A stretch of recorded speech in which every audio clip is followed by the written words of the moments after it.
fua fiole tala lelei Saltao ai nei Ole na fua fiole tala lelei Saltao ai nei Ole na fua fiole tala lelei Saltao ai nei Saltao Saltao Saltao ai nei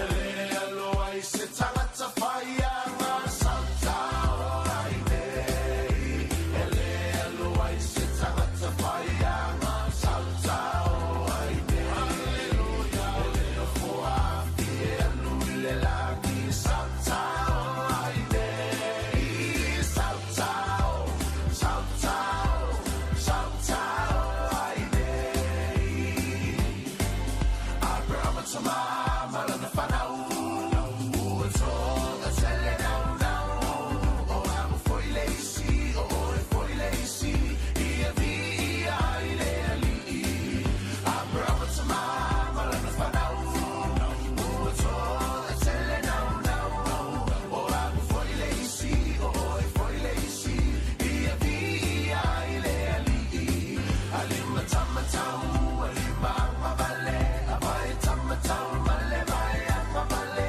Elu elu ele ulu, e whaata amilo E nuku I lalo Ia vi ia I le ali O te whai o tau ma whai whai whai tangata Whai whai whai tangata Whai whai whai tangata O te whai o tau ma whai whai whai tangata Pe a whai tuk te muli muli e te a Pe a whai tuk te muli muli e te a Pe a whai tuk te muli muli e te a O te whai o tau ma whai whai whai tangata Pe a whai tuk te muli muli e te a Whai tau le tuspai a mata tala e so mata tala e so mata tala e so ma Whai tau le tuspai a mata tala e so ma Ona e tupu tupu ai le Ona e tupu tupu ai le Ona e tupu tupu ai le Whai tau le tuspai a mata tala e so ma Ona e tupu tupu ai le Alanga le siu fofonga ole o mamo I whapole pongi sa po o whea o iai Pala au I mamo ua le iloa Wa mama o mai le o mamo Au mai I totonu Au mai I totonu Au mai I totonu mai le anga sala Au mai I totonu Au mai I totonu Au mai I totonu ya Yesu Wa mawhai o na awina atu o le polo kalame a le au auli mafufonga mua. O na o le lango maalosi a le Galaxy Childcare. Vili mai loa le o lua tasi o valutolu, lua fitu, lua iwa fitu. E resitala aila walo. Le taimila wa se antia lua se fulu ma le hono me dute wa te anele se fulu ma le loa I le ringa woli mantango fiola stofi so se fulu ma le hono yaruari lua afe lua lima. Fio fiola nganga e toe wha antala wantu ma wha malo wantu I lau mai momalo wha funganga le ni fo ya woli mantango fiola sulu mai o ave o le la wha mabango ia tātou tanga mea ia ua maua fo I sina mawhana whana ese mai ele malulu o le savili le ana amata mai ele amtanga o le riva yaso ia Michelle vai yaso antoa pe o le tuana iantu I totonu o New Zealand. Talo sia o lo manuia lo tātou o tro ele nganta I totonu la vai o Aotearoa fa befo I le lano langi antoa. Ewi ia o lo ia ngase amalo pe o na whanga solo pea I lo tātou o tro I Samoa. E fai moni lo tātou whātua tua e moni a tātou upu e moni a tātou tala o leka ko ke fai mai ia o le li o loo a ia e fsosoni mai I tātou e le na se mea le ngaka ko pisa me le se me la leina tātou vivesi tātia pea la I le ri eo tātia pea I le ri a fai o lona whira ngalo o lona taimi ia o le a o mai ia ana fuafuanga ia ko pea la ia E di se mea e kaku ke pepese mai ai le ali ie. Ia ale pi o so fa lava ka ko foi le kongu i le vale. Ma fai antu no i le ali kau slow le kikia o eli to ina. Kau slow wa. Man tua vola utala nen fan tu na fista mo. O wes ka marango va kuenga fi. Ska mo saulo. Man tua voile na masau mai saulo. Yo ke masalo anga o ye lunga le awala ke mirang masau ko saulo. E lo peka ke le le ai ko sao. Yo le wak ko so fo ngor ka malo sa yo ai le wadu la sa lo e fa finga lo le o la nga lu sa lo e fa lo nga finga lo yo ya wa ke i esko inga sa lo pi o ko pi o ya e pi pa sa sa la lo foi yo e ya se singa fa ya sa lo nga pa sa o ko inga pa ka ku la no sa yo ke isko inga sa lo fa po la le me wo kupu ala vai ku saulo e kele me ora ki dia le awala ele ingi la au ele ingi waia ele ingi maia ai wole i loa e saulo penga fa finga paka kuila yo ala lo kwa lu tamaseko e lo kwa lu fe lo finga yo ai le lo sau o la wa leva nga sila fia le ele me na te fa nga ina ele tangata o tumu ile rang o la kanga kama kwa sa wa i tangata o le Yanga, yo, afikiri sirfia. Yo, seringia o pueringia kala. Langa leka ko ke pese fa mai. Le yo, o ma to te sulfa ya tu yai. O le mako wa. A le foi manga ka ko kuiki eskoi. Ya va ya se o tato. E ke wa par ko inga pasassa i lunga wala pe osko inga usau. O le mena e manga iei fo i le pasasa i le losau. E ku mai runga, ua poko. E ku se kafi for papa ku osko i ngausau. Ia e ku mai runga. Le iei ua umanga wha winga e leli. Ia na whai no le iei. Ia sa. Ua levanga o manga o ia o ke sau. Alanga ngai ki alua whai lo. Whai alo finga. E mamalama ea o ia o ngā le sofang. Ua ngai ke. O e malama o ie maua ilo malo singa ke malo si. O e si la fia. O ai e onga ia mea umanga ke ai. Iana, ma ke isko inga usafape. E rea ila. E sele mea wa kupu i kia. E pe wa kau spragen langa vai. Ianga, umanola ia li uar kama kuai. E vema kama fau. Saulola ia lor kama lo sau. Wa leto e sau. Ia au avema apostolo no ese. Ia masuia i lo malona suafa. Ia Paulo. Ia ele o Paulo a ronda la le tama whainga luenga kria le tama te pulio le te siri ei. E sia Paulo nga ia le sa avema apostolo o Paulo le.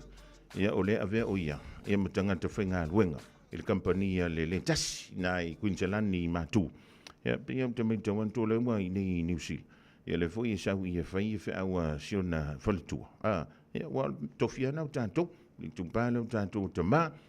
Kasiar kala mam yo ere luang kat e lua loa kala peko ya longo winga afa pe o lenga mawala lusu kala fu ile lo lanchil vayas ya longo winga wa job mai la o lesikan kai pi uma o la kamale o Paulo le o le fionga ya tekto lo pati flanico le sunga le engineer ya mla kamale o muripola Wayne Laus yo usalenga kausanga king kai lusu kala lenga ave lanchil vayas kausanga ngi o le e alwa i lunga ka wo soifo ia longo o lo was full lima kana tinga ko fa kanila se yo o kuile o nga kongor kausa masingo yu le o pe o kuinga wa kai full kana alves o longo wi e ai malo i maka ai le se meka ku ke pole fu ye yo o le mea nga kau koa yo le mea fu nga kaunga alu e kangi ia e di se mea la ko mumu me fu ya kako o i pera wari o kukuri ruma fa finga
tasina fa tunga tua ia le maa tu lua ma le pese wa fa ngoi na pese fia nei o le uto langi de bai le kolisi a vai manga le nei fo i vaenga o le o le fsili la ukamba le o losi fai mai fonga mua po le te muli ne to tuli o le te muli mo lo si le fia le i rose o le te mina fa ia le utatalo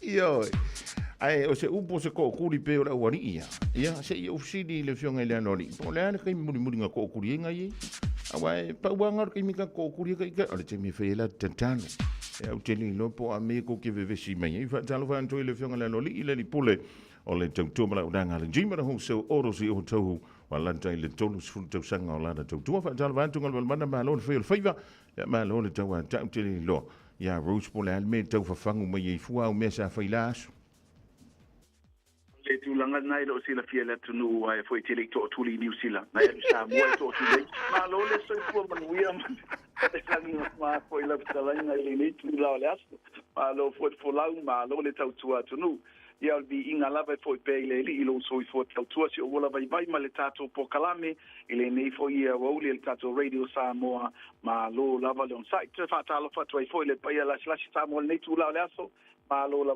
fo ile no fotalo malo fo ile tap po ai la mota ele nga tsailea nga luenga fo lo fenga yai alo fili ma le tunu ye i tono pa fenga luenga lu ngola tele a me so la mota tau singo tato matua malo lava le on sa ile ne fo tu la so te fatalo fatu se manu mal pala malo le fa malo le jawanta ya me fo le ne mo sa mo to tu li le ne man to pu elo wata o le sa o le so no yo kalanga la wori io prime mama ai la kuya au alu le sa mo ya ni la mai ya oso mai la le la songa so ai fa ngi ma kulinga nga fa lo ri ma kuli sa mo ai na o ya le nga fa ngi ya avisa mo fa ko se na alenga o mea uma la e ka ko fo ye sambo a fie fa lo ma kai ke alu sambo e sa na le leia o ai ko fie fa le po ai nga ko ya fo sa mo fa le mai ya le sa mo e le ngia u fe kakala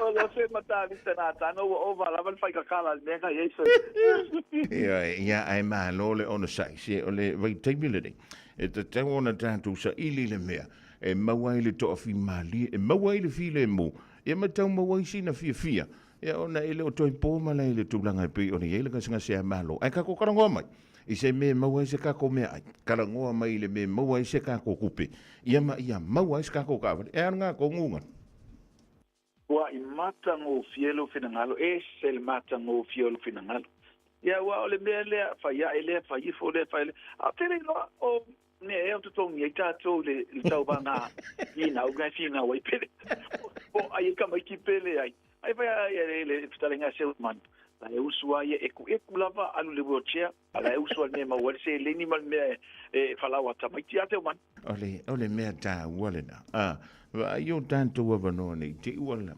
mau yo a fe onai e mo wala wa no ja lo e fa tu se po se faleo o lo to file da anu ki mi ngi fa ni ti wo ta u sa fu ti monga ya ona e tu fu le pi o le anori yo o va ngana ta una si de fiele le va wa tu langa ye o e ta te fa masino ai o ye wa ta to nu ma ta to sa o le ne yo langa de ai ya o le foi ba nga e pole faitalia al tamata ya se uman ya e ku va ma foi le mai ngu fala ya at least o lai fia ole me o la fia ma yo ya ma fa na ta fa tu fale ya na foi faile pele ya vai ko po wale so kupe ya ngoi nga fa au so poka ngoi nga la fa ngoi nga ya ira wa fa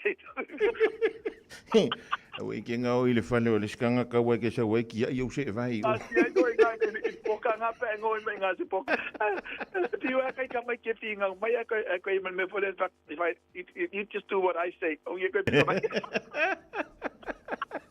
ya le na ioi ma da tua le to ya unga le fanda va i so tani va i se panga no se tala no in tomichi o le mali vo io me ni tomichi e ja la kofika e o kala ngo iskanga ai ka foi ku ye foi le pi fuka ngu fika mama o mai ai a maua la ni ala to wo ni ala to te fo e tok te ma futa fatas ai vai le masaa mai o ka mangaringa. O mana ia fo tai mile to ta fo ya wa fo la wa la to ta no nga mala to ia mo lo me fo le na lo no no mata mata ia fa yo la to karaoke o manga fa pena ma ba wa la wa ta mai fia ko ya ma o ko makale o ase o man Ole nga ko ma o ko makale o le o ka mai ki la ma nga le o ka mai ki vai ka o le tu langa na ta una ia ole si mea le ana lewo ole lo foi o ese lo fatu pumana tu lo lava la talainga se man le fo eta ua va ai pola se me man o ita mai dela e a onga penta o se man fai o ise mea na e fina ngalo fia avi ita mai ti a wale se leni man pa pena a fia fa tauso sa fio mai io mai fa taulo sa fa tadia un fa tupe po fia nai pe o fia o le su po fia o le underwater po le ala le tu langalo rainbow saint fia mai o la fatalia le tato nanga le fu fa tu manatu le la e a onga ai na la ve te no fo ia mai ma fa pe fa fia na fa tino me sa fia ta plomi se ta mai ti le tau sanga fa ingo tau sanga po la mtango tau sanga avela tu fa ta fa po fia lava ia po langa po rotorua I tele o vaenga o se manu na fuisa pule I lunga le skaya se manu na rotorua langa fui I lainga fa penga fui ma me fa se e yuka ya ma ko ngu pa ia ele mo oi vai le nga me yo ya wa le foi e o to e masa ni foi la e lungo fai wa le na o foi le verduda na I rotorua I lungo la au ia mata mo fie de pole le ave for fa na we fa sa vali lungo la au tum la au ia o le telo mo lima na fa pe na fa mata mai na rotorua le telo me ave ia lo ma fa na we fa ta foi ia le tasi na ta pe nanga tato maslin o lin tele ne tausanga sa valinga ia o le ave o fa na fa ta foi I rotorua ia le wo ai ani ta mai ta fa ta o se manu na mai fa ngal benga lo a amu ia ngi ka mai ki ka fia pe vo nga fa nga u tole ali o mai au ka fa ni al medan ai do is ka fa nga kongo awe ka fia la amu ia la ko amu ia la to ia o ta pena po le tatu a patanga al maslino lins pe la ban fa ta ia por pa ingol tanga Pues ma pelo ia toi foi le fiona al mato prestene fiona ia toi monga le fiona ia tole po toi monga mato fatina ma le paia mal malo le mato la le sunga ia John Collins su John Collins e fa pen po le fiona ia ponti Edwin Shepherd ia ma le tato Failautusi ile fatua ia Olua de tato Failautusi sai mi de tan wele le pisio le tato Failautusi lo fa pena po ne tono maftanga marisi ia au vaenga na mato te papelo ia tuai ne po tau sama fo la tu matalia po sai linga se le ni pela man sila yai a penanga la wal having fa na we fa ta fo ia le afo se me fai on so sonie le tato marisi in tulanga tau se le ia fa pena fo ia fianga ma tulanga ale tato maftanga ale maslin olins ile amatanga ni tau sanga ia o le temsalo verso on tua le fa ele tato fa fianga le tato siva ai fa la ulo se tai mi mal fa la lo a te manu male mal pa io samo ma lo fa tai ia le na io ele le ia le fa pa le ni o mea uma o nga ruenga e maua ia so uma o lo tai mi fa alu I lo ainga ma sia fa na e va vele tupo te miti e to fa to le sti mi ala o tani mal fa to ai ha ko me mal fa ko ia e o so le kongo ranga ma le nga e fa pele wo ke ia ri uma ko la fa nga ke ri lo seme ali nga But wait, in fact, manatu to lower que said what le fono vai atu yo walo ia te manu ile fa ingo ka sanga estele le tani na o alo fa na ka o le tani toile ia pa na fa ingo tau sanga isu enga van fa pena ia fa malo atu ai lava le tinau ta mai ti le fa ingo mea onga wa oia wa okia ate man hey o ma ko sa fa ia me voi le o le kopi le afo in mo le fa se pepa foi le o man kopi le si con ia ku le si kopi en ele a lo kwa la se cerca ia wa maliri wa feo lum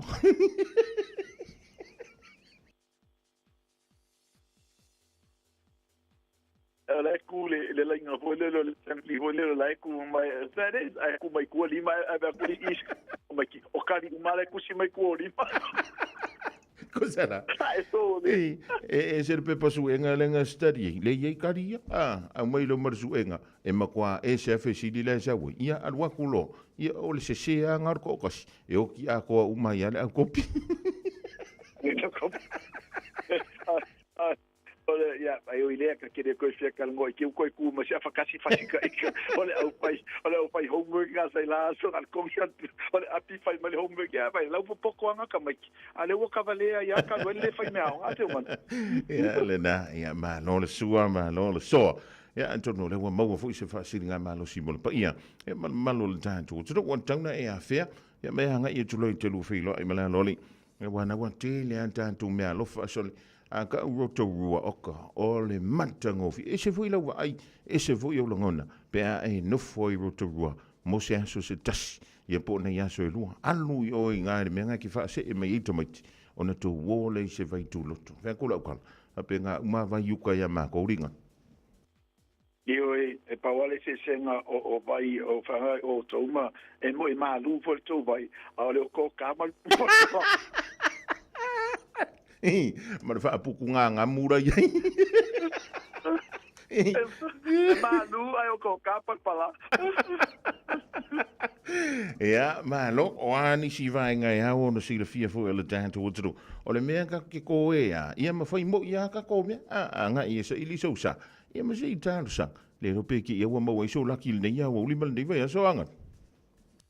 Poni leile le salainga i lava na pe na ona sa noele to tele o sinsina manisi fo ila to ke o lolo me na fa lo mo ye me na va ai lona winga o me uma lava ma ile o ye fo se fai tio ngala ba tasi fa ponga le tato atu no papel e se alfa sa langa fai mai la tu fo ye se le sa tu pe na mau le ai fa to ale mau sa tu pe per fai uma tua i ma fatia lava le credit ta what to le se tu pe to ngel ta lona winga ile vai na problem ta va le ta to yo le pa so pe le tato a unanga i tu langa fai nga me alofa tolu a feta la le na ta ua ai le ngata ilea ia pela wana u fai atu a fai o yese malanga i malanga i lolo i le fa ta faul fa na wa le ya e a unga i rotorua ia longo mai pa fa pe fa ta wina lo sa ia ai ai lava ia inga matutu unga fa pitoa tu fa ta singa o ta lafu o tato trade ins o ta vale trade in e fu lava le tupe o faina i le toinga ta vale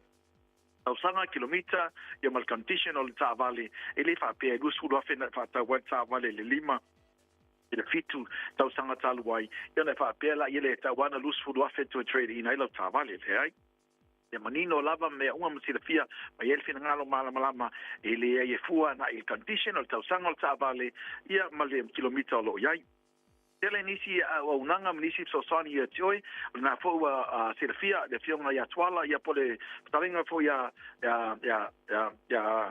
Paule na tatu le fatatu nguli tu nei lava ya ole na fa penana tu melon tau au tatu tenga lu fatasi le tatu unanga ali timana ya sepso sani fa so sa ya ni fo ile de fiona ya twala ya pole talinga ya pe fa pe e te mana o mia sepso sani i te i tu langa tau ta vale ia po fatata nonga fo i se melo finangalo ai nga il tatu unanga fa ila fo ina so ta ya tapa umul tatu team de fatua ya Rosita tomata ya nearly ma ia polo ni fui fatau va i le tato lua valu Atkinson Avenue i Neotau lua valu Atkinson Avenue Neotau telefoni lua fitu o fa o lua fitu o fa o lua fitu o Valselau Chimanan Mertasi o Valselau Fauno lua ono lua tasi le tato telefoni valau fua a fa so tai mai ai tato nu tua oi a fa tai atu le telo tato ngalwenga i tato nu tua oi mana tua foi e reimburse le tupe na malanga mai e pensini pol valele alna e ton yatu le participe o la tole malanga mai le weekend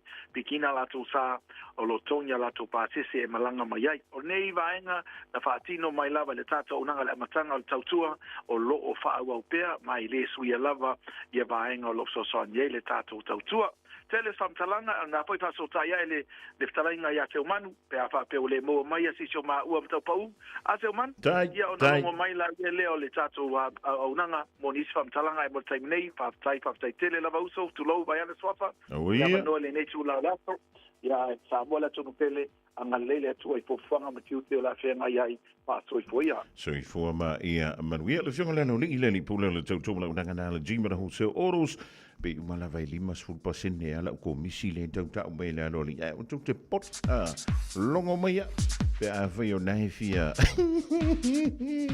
e oi e via vai tau tau vale i le tau tau lau nanga le fionga le aloli lua valu Atkinson Avenue i nai o tau ia le la tau tua tu si mru mera masan le o sui ala vano mera e te mawai la na tua toi se fulu minute o le tale o lintu la e tasi ia sauni me fo le sunga ia se uli malau leifi mo anta tau tala i vai fadua la ngana sa mo matala i talonga e wala vile longa puya li o lau tau pa ia malau o tau man Alabanti Scanlon fa malo antu i nai le lau mua wiling tone ai wasi oki ka ko pa wali ani batia Marietta o Noah o ai malisi le lunga le aso savai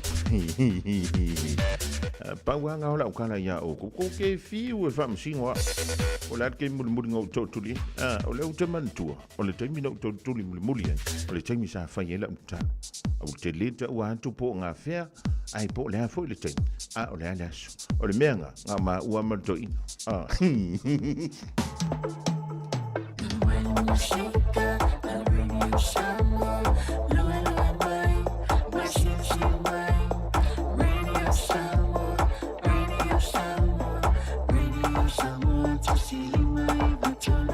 Radio Samoa.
No one can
talofa lava.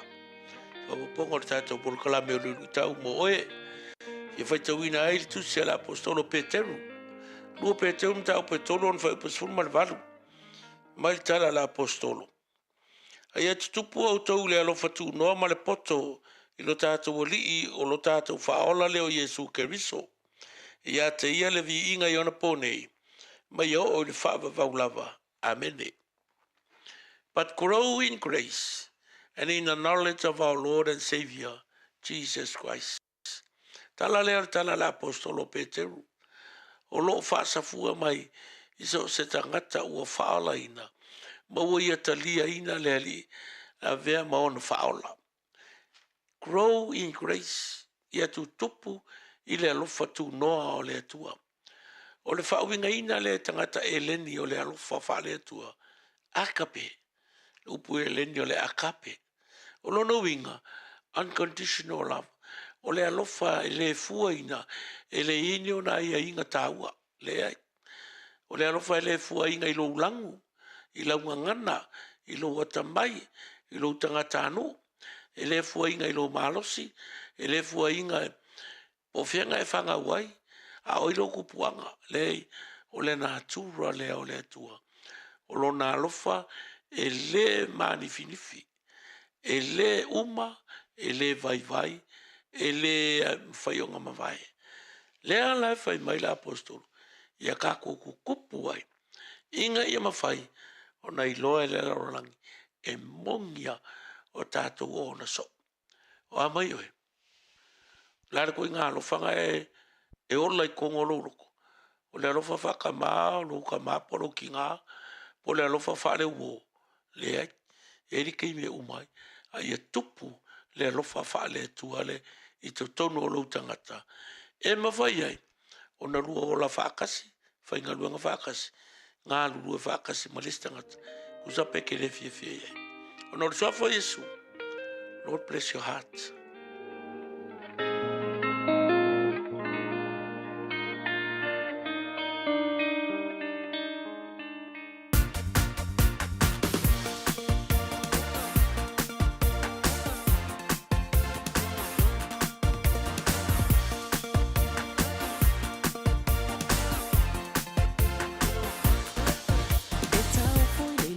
Sumana tu se faale mula walu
Olan sai mo e fa tala fa tu ta po inga le tunu ni foi tu la ole uri tala mo lo fa fonga mai tala tu mo.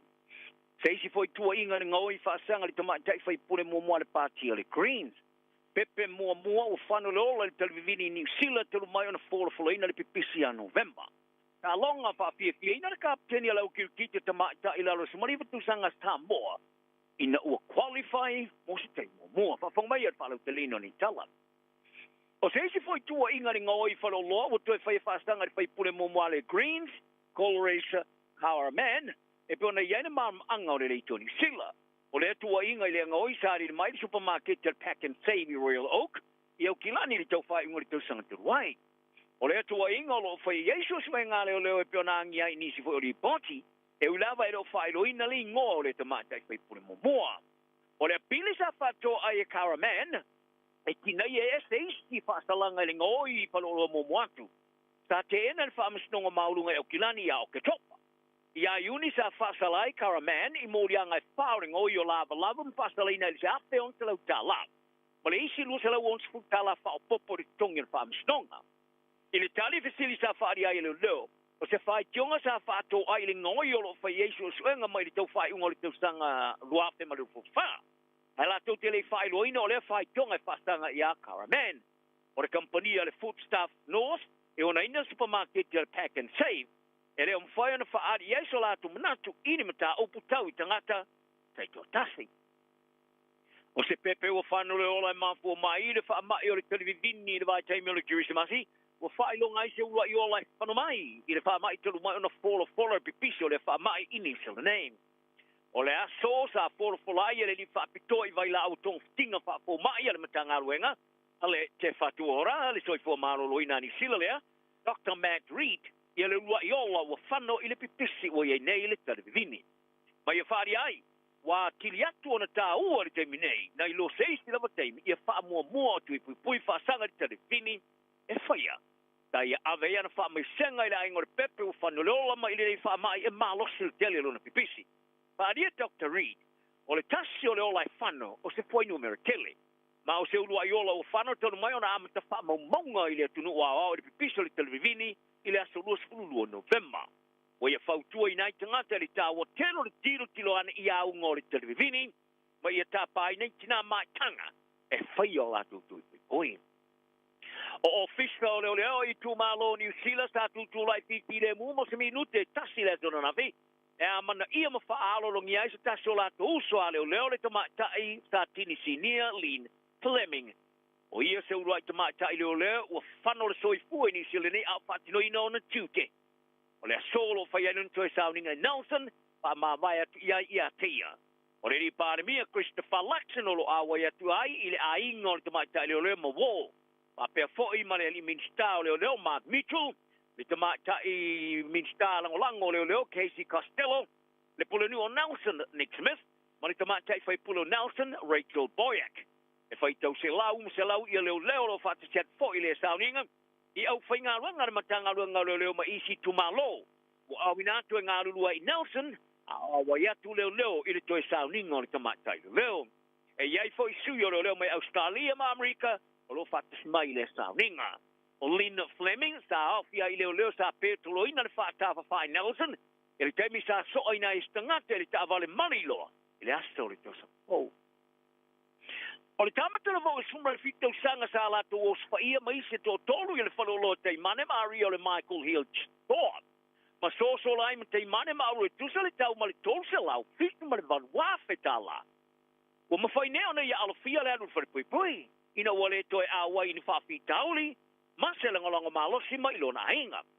O le loia a Chetin Thompson ya Sacha Nepe da i whaalia.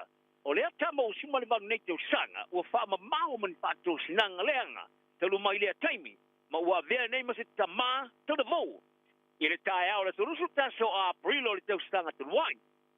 O le taa vale le Honda lanu liuli tanga uia mai nenu fuanga o taa vale le supermarket le New World papa toi toi. Tusa mare tolu le au olio le vaso a tau nu ulo e Thompson i le no fuanga o paroloa ali Chartwell Shopping Center o se pasese ili tavale e to fitus maisi sa iai. I fōringa maulu sa kava Thompson sa ulu whare paroloa le Michael Hill Jewelers e wha au penga ina sku kaleiva. Ai o reisi to tolu sa tofu mana sa mala. O reisi to lua sa te wavea ia tanga la popok. Sa te lepe ia le kulupu ia ka pene te waita i mani mauro, ma ngau ia le ano no ai o nei o loa mawati, ma tā momo e seai. O reisi o le te levou o le kulupu sa po ina suku la ti. Ai ina wailo e Thompson ia le me utupu mai, sa to e te moe e lo mana sa mala se tūlanga e wha amata wale se kula ti e petai. Sa vavan te punila skula ti de wha to. Ina was fa ia le o le whalo Thompson e soli mo me. Sa mau ai le pā anga teina Thompson, o ia taulima se wati, ma se taulima. Sa ngā oia i le anga oinga. Ina o sua ina le le telefoni o le pā anga mai lo aini ata o po ina o Thompson, o ia ulaina ma taulima ia te mane ma auro mai le anga oinga. Ma se vai anga telo o loa sa anga oia, o lo ia i lava, pepa whai longa po tax, i tu tono res fale. Ua whaao popo ina i rediso atunu o langlongo ina nei e tupere tongi mo kasa ona po Carbon Levy o company ba ala oloa.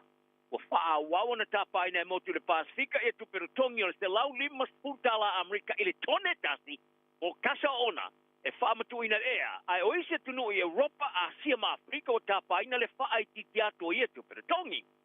Ua i oe iar whala butonga wha maloanga te whale le International Maritime Organization e au sia le leto iai o se kasa ona e whaamatu ina le ea. I le tausanga e luafe limas fulu. I sia ke whaia le luafe tau se fulu, ma le luafe ma le fast fulu. O iai le whaamoe moe o le whaala butonga e maali li ai le whaatulanga no le tongi o le kasa ona i Aprila o le tausanga nei. I taro talonga, ua whaafia ina le kapiteni o le au kirikiti whaavao malo te isa mo i lalo sumari iwa tausanga avetia petu. E winga i le uai a waiona na au mose te mua mua. I le tāmara sanga le kirikiti whaavao malo mo le tailua spuru over po le T20. Ale pono whaatonu o le kirikiti whaavao malo ale ICC po le International Cricket Council i lalo sumari iwa tausanga le matutua i Malaysia. Ka manu malora na au le tāmara sanga qualify le tulanga le East Asia, i le tausanga umawai, ma mawai le lato wawano e tausinio ai mose te mua le tāmara sanga i le ipore rangi. Tele no ai le vai ngo tala le komite le kirikiti whaavao malo, sa whaalia e whetu, o se whaalongona wo iai makapeteni o isi au li sauri ngā mate Kuala Lumpur le solua le vaso nei, wa i ua nei ina vema me moni se lan whaalongona, se lato whaate inga sa iai ina ua qualifying. O ia tā uai o se whaalongona winga ese, a e sa ia langona fo, sina ma mafo le mafo faun. O au e sumare ono le tā marisanga o tu vai ina i vaenga estore tino, mo ta alo ngā pulu e whaiai, le ai amate le stonai te mia Malaysia, as if mane palu.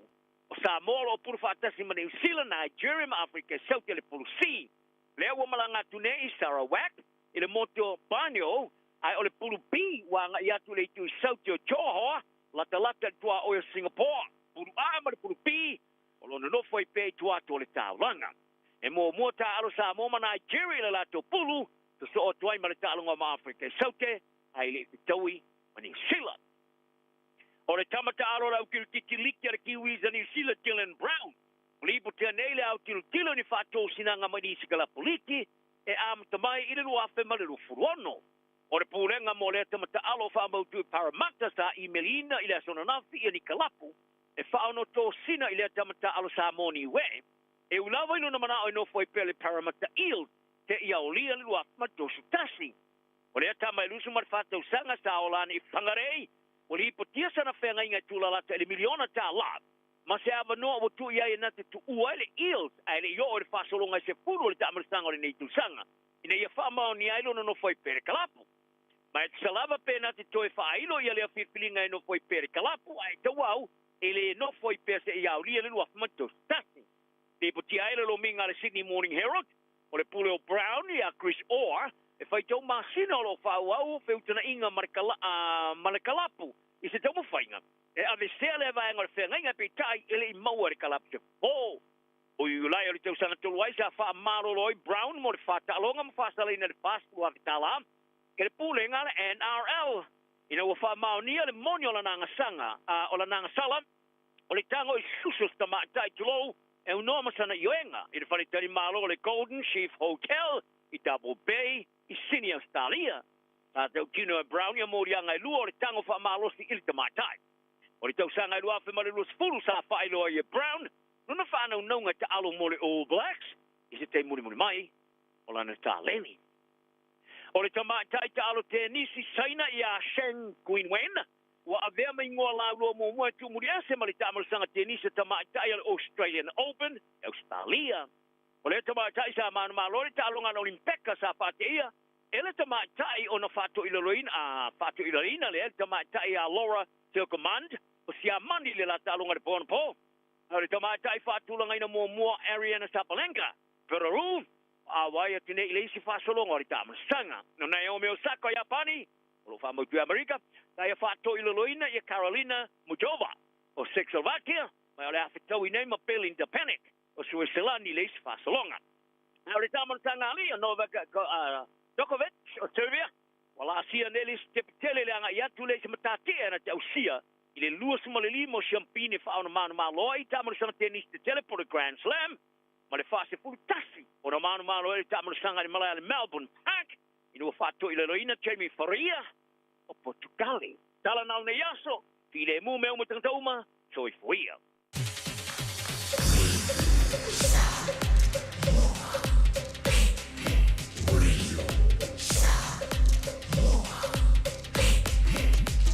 Tasi limoi votu, amo. Yo, it's Love King. It's another one. This song is called Fobo. For all you people out there who like to relax with a good massage.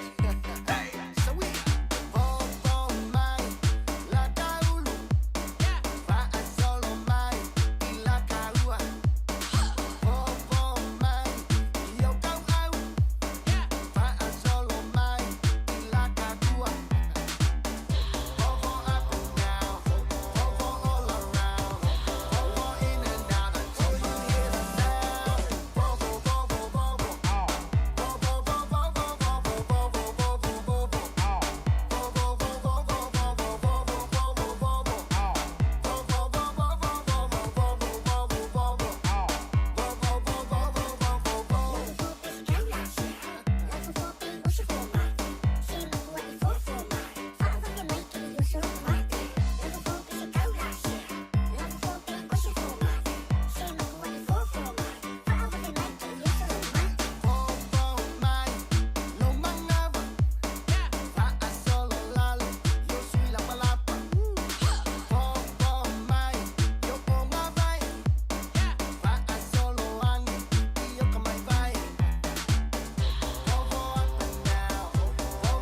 Ole te mila wa se antias fulu limba miru te wate ne lein tula e tasi fa funga le tadu i tala i vai wharua mai siguru malau le fi ola anto mo lona awinantu i lein tula i lua i le awo le dei.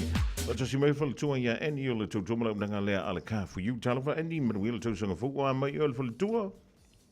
Tala falava se manu ia malo lava le tau tua le nei tula o le auli i o lo solonga le lei lava le nei pitonu ia ma nei fo nei tau sanga fo o telefo swinga i le telefo o tato falsava le nei fo i vai taimi le amatanga o le tau sanga fo. Ia le lei malo le whaiva malo le tawa teilo. Ia o nai tele ia o tomo meu piki apu tawa le mo ai ngato tele. Ia ma tawa le fo i mo mantou ia singo. Ia sa o lele ia fa luatu tato fa la ulo nei tula le uli ia fa talo fa tule pa ia mal manu se tato tino pele sa molo ma wala va no fa longo mai for tato o nanga nei le tole se la ko sa for mal le wa ia o Rick the man ia po any for neto o ona sa mo o lo fa la ulo atu ni se tato me alo fo foi po ni se tato sales o lo alu lava terminei lo maua tato youth wa se tu ainga youth lo maua terminei pe fa pe to sa ili se tavale mo fangotanga ia me se foi tafaunga le ainga ile ia o ngal fa nau maua tato SUV le mana fo fit no fo so se tu ainga SUV pe fa pe to sa ili se SUV mo o malo ainga te mai tavale o tawa matala ngal wenga ia lo maua tato mai tavale mo o tango fie pa ur pensini ia pe fa pe to sa ili se tavale a wote no fo ai pe ale anga lo tonge tala folo ma wala ver sania anere ka fo yu mo oe a wa fole apalinga lo tavale tato pen fiti e na mia la ver part time por full time sani pe fa pe ton fai apalai sa tavale tato youth a wote no fo ai lo alu tato special time nei wo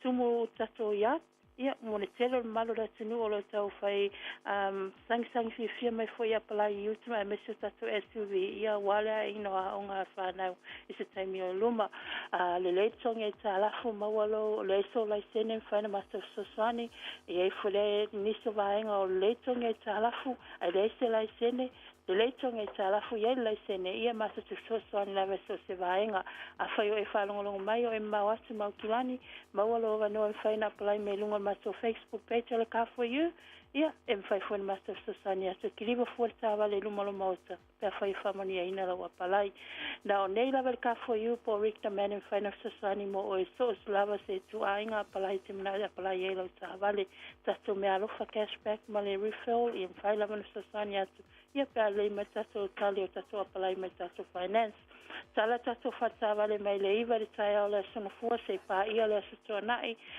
tala foi de iva le sa ia pa ia le lua politolo le fiafi a wote no fuai vili mai mato numero le over selau lo fitu five ona valu fa so tai mai ani manisa tato ona samo ia peste su ma le tolo selau ko sa for ma le wa ia olo ia mato au nanga en fine fa filo ia toi foi o ia wa fole applying so tavali mai ia any mal ka for you fa sai lava man mato no ia man ia tele lava fu fa to ne ia so fa so fo Any man tua fala au siu tina fo ia intanto filo estemio mo mua le fala tua ia any o le tutu mala undanga na ale a fo I ka for you e pe ona fa funga ia lua I valu Great South Road I Manurewa a fai fo na tau sa ili ni au fala au e mo fo ia any male ka for you 24 hours a day, 7 days a week. Radio Samoa streaming live on www.radiosamoa.co.nz.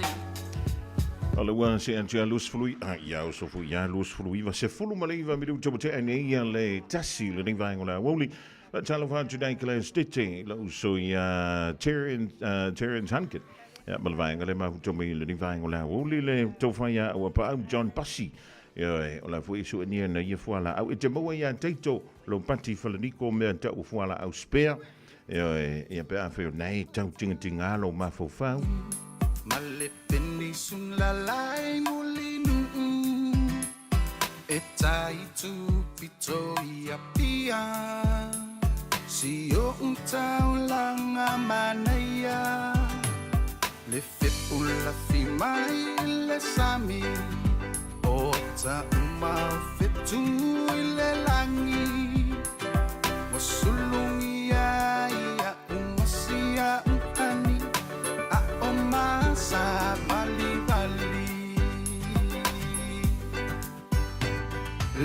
masina se I susulu ia Samoa lo umatulu se I fai ma fia ia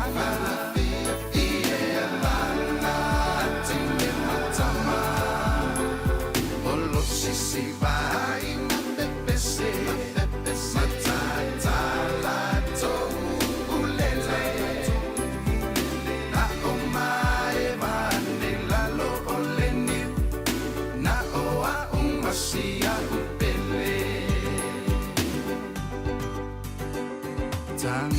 tangi mai lewati olo otumai imata pele ai o mai va masia upele ta oto ai o pese matilo tino atu isisifo olo otumai ai le casino Mauna moli paata milo Pei o se pera mitai ai pupito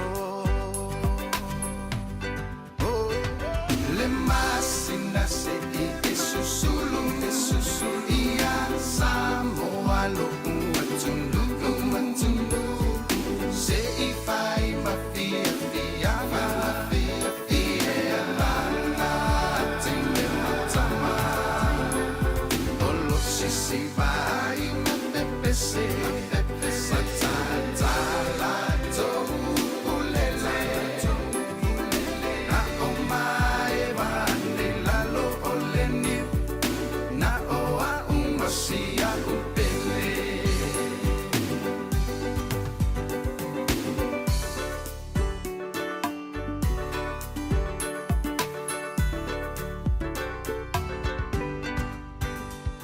Watonu matataule ingoa Wafa ingoa ai Samoa Le teni nau le Pasifika Wafa imamita ngaya ita Faapea ona lauiloa Ile lalo langi atoa Walai ona to atele le au mai moa ia Samoa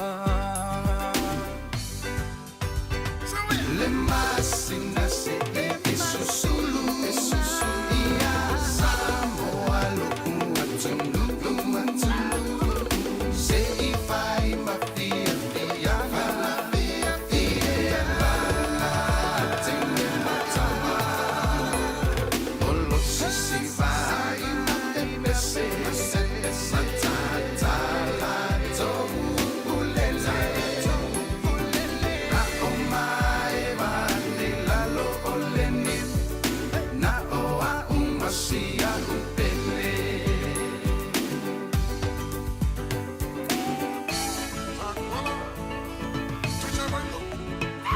Le masina se I susulu ia Samoa lo umatulu se I fai ma fia ia lana tine matama olo si vai ma pepe se matata la to ulele na o mai vane la lo oleni na o a umasia upele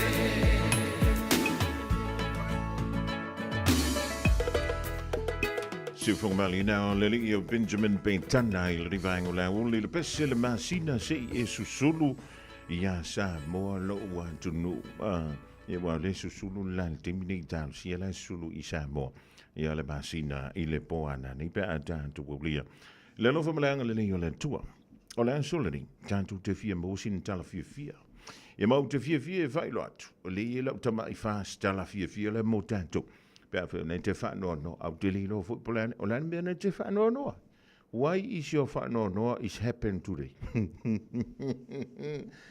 o le fia sa mo tonu le loto e le va pese I a lui fia me fia kwa mo lo fia Po fe ave ye oi. Ele tau a inga po si au whanau. A whai ele tau ai lo loto. Ele te ona mo so fia. Antalo whantu i le fionga i a whamui nā te o Paulo Falniko.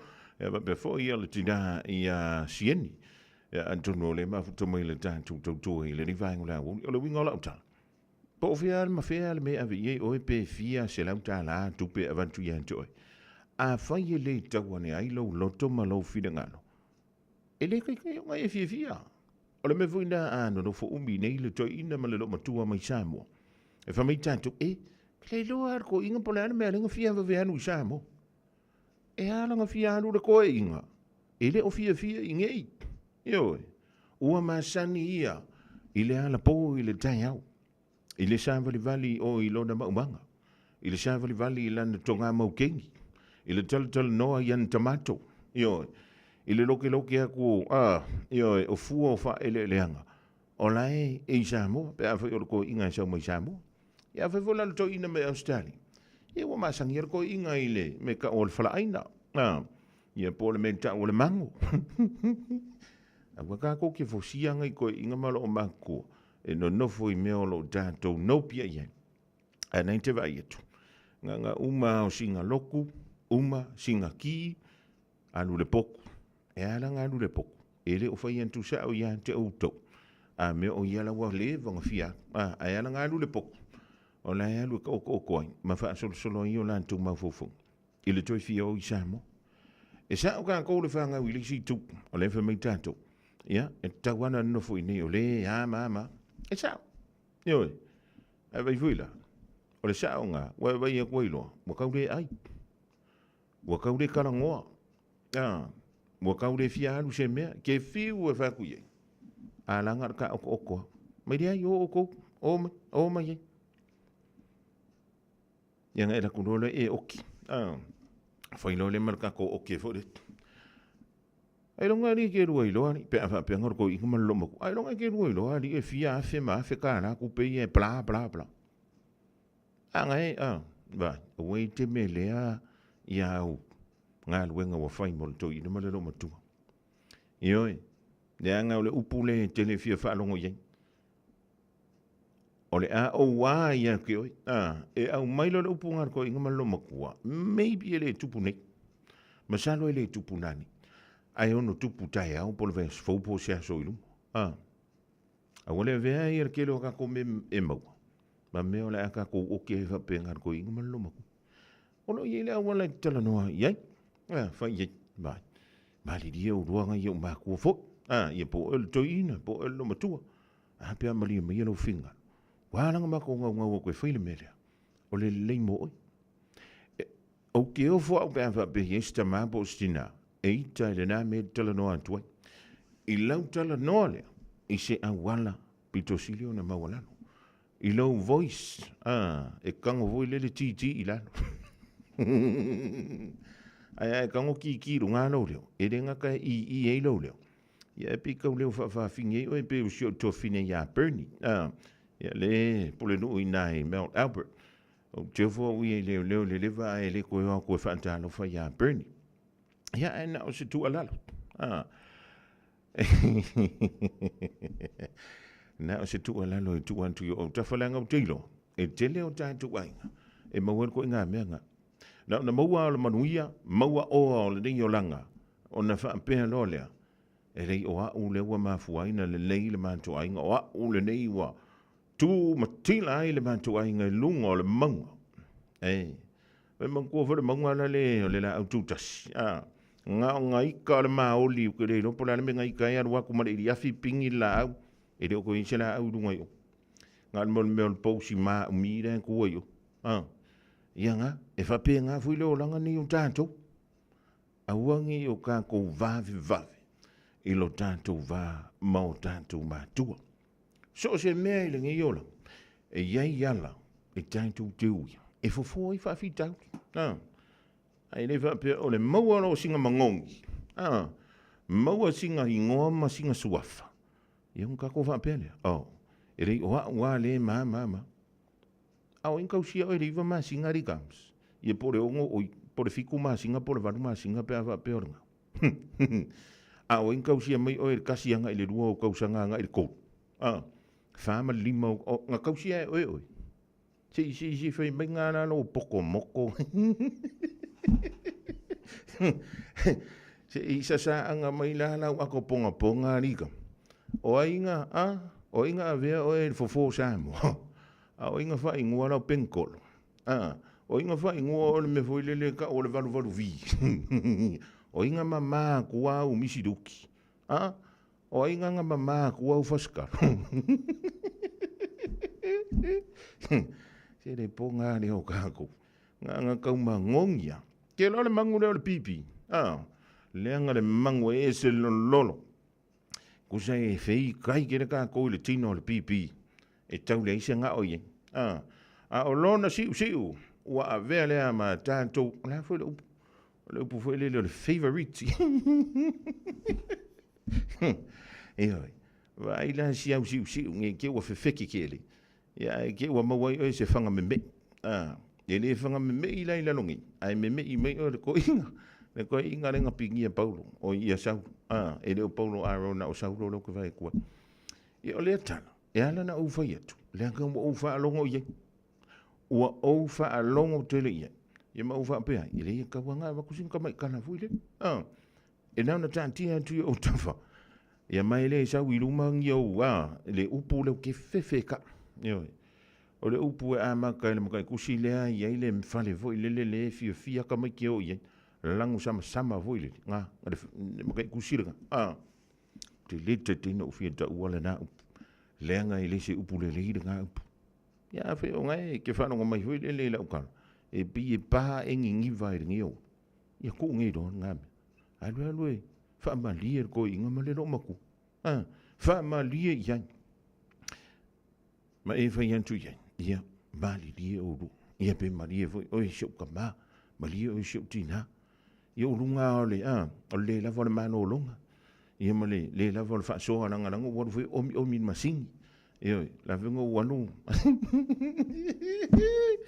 E wala vanga la akiri akua le ya le ole wa tolu minuto te ni le afol tash va televan tu ya lula la batai ma Mia Scott ole I show you for Bernie I love you my brothers ina me pone le mam to mai John male ainga e panti malakai palatonga ya Ravina ma tia ole ko va kiri lo pole ka ke mafuka ngai talinga ya soalo anko soalo se tumua ya ma lo le tawan tai o le te fa tali atu ni wa ta fo o ni te usanga o le te le i lo po wa makuar ka manga ya po le an kulanga nga wa ya e lo futile atu im tanto umalava le ma futo mele ni fa ngola manatu o le fia ya fu mai tono lo loto ai le fa pensi longa e ke alu kai o le fale o mi fo le kai o kwa ma wa le fia no e ke kangwa o e fa fia lo ma fo ma lo loto a wa e fia ola o le ke le o fia e ma fai ona fa tino ai fa tino fo e piko sili ya kuma ke le la ngwa wenga e fa ile mo le me tau le loto fu te ifo ai a fai lo la fia wa e fa ali mai lo kinga Yo, yang alpa wa ngar memo, ngar pa pepe a koi mala a uia mapala a uia o ka farfar. O nga ngai kia rua kwa ma e kua koe airu. A whai alo sa ili sea o nga a matsa molo walo. Au alo e te toi popole o le Galaxy Childcare e tele o na la lai au kilani I saute. E toa tele whai a o ngā ngawaa o le a o ina le whānau e ia inga whapitoa pe a le sitala lo walo. Tolus fulu I tū la, free. A vanoa le vēna le a onga mo whemalanga inga le whānau, free. Maua mea aia le whānau, free. E ia inga whapitoa. Mo nisi whamatalanga, whafso tai le o lua tasi, o valu tolu, lua fitu, lua iwa fitu. O e fufu e whaatau ese lo fale. E te manao sta ngate whaanongo ia oe, tau tua mo oe, ma malama I launga ngana. Vala au mai loa le malu mawhatau Bob le malu. I le olua lua, tolu ono o, lima lua iwa fitu. Olua lua, tolu ono o, lima lua iwa fitu. Ta lofana masa moa, e toi whaamani atu le tau sanga fau le nei tau sanga, ma le tātou wa onga tuspa ia le Auckland Pacific Piper College. Fia e whailo atu, wa toi amatali o fo le tātou wa onga mo le nei tau sanga, wa olua lima, mai te tala le awanoa mo so se tasi, e ngalua i le kalesia i se tofinga, pele ai fo i se tofi ai fia o tawina, ma fia fata pena lo soifua i le fionga ia le tua. E fia le tata wa onga, e whailo atu le atu e amatalia le tata wa onga, mo le nei tausanga, i le aso wha o Februari wa olua lima, i le fitu i le afiafi, i le tata tuatusi mo le nofonga masani, le tolu Sedan Avenue i Papatoetoi. Monis famtalanga, famole fafsota il olua tasi, olua lima, tolu olu tolu, lima valu. Ole olua fitu, valu selau, lua fitu, lima fitu. Famanuia le atu. Radio Samoa. Taslima ivatolu. Amo. Bread of life sent down from glory. Many things you were on earth, a holy king, a carpenter, but you are the living word. Say it now.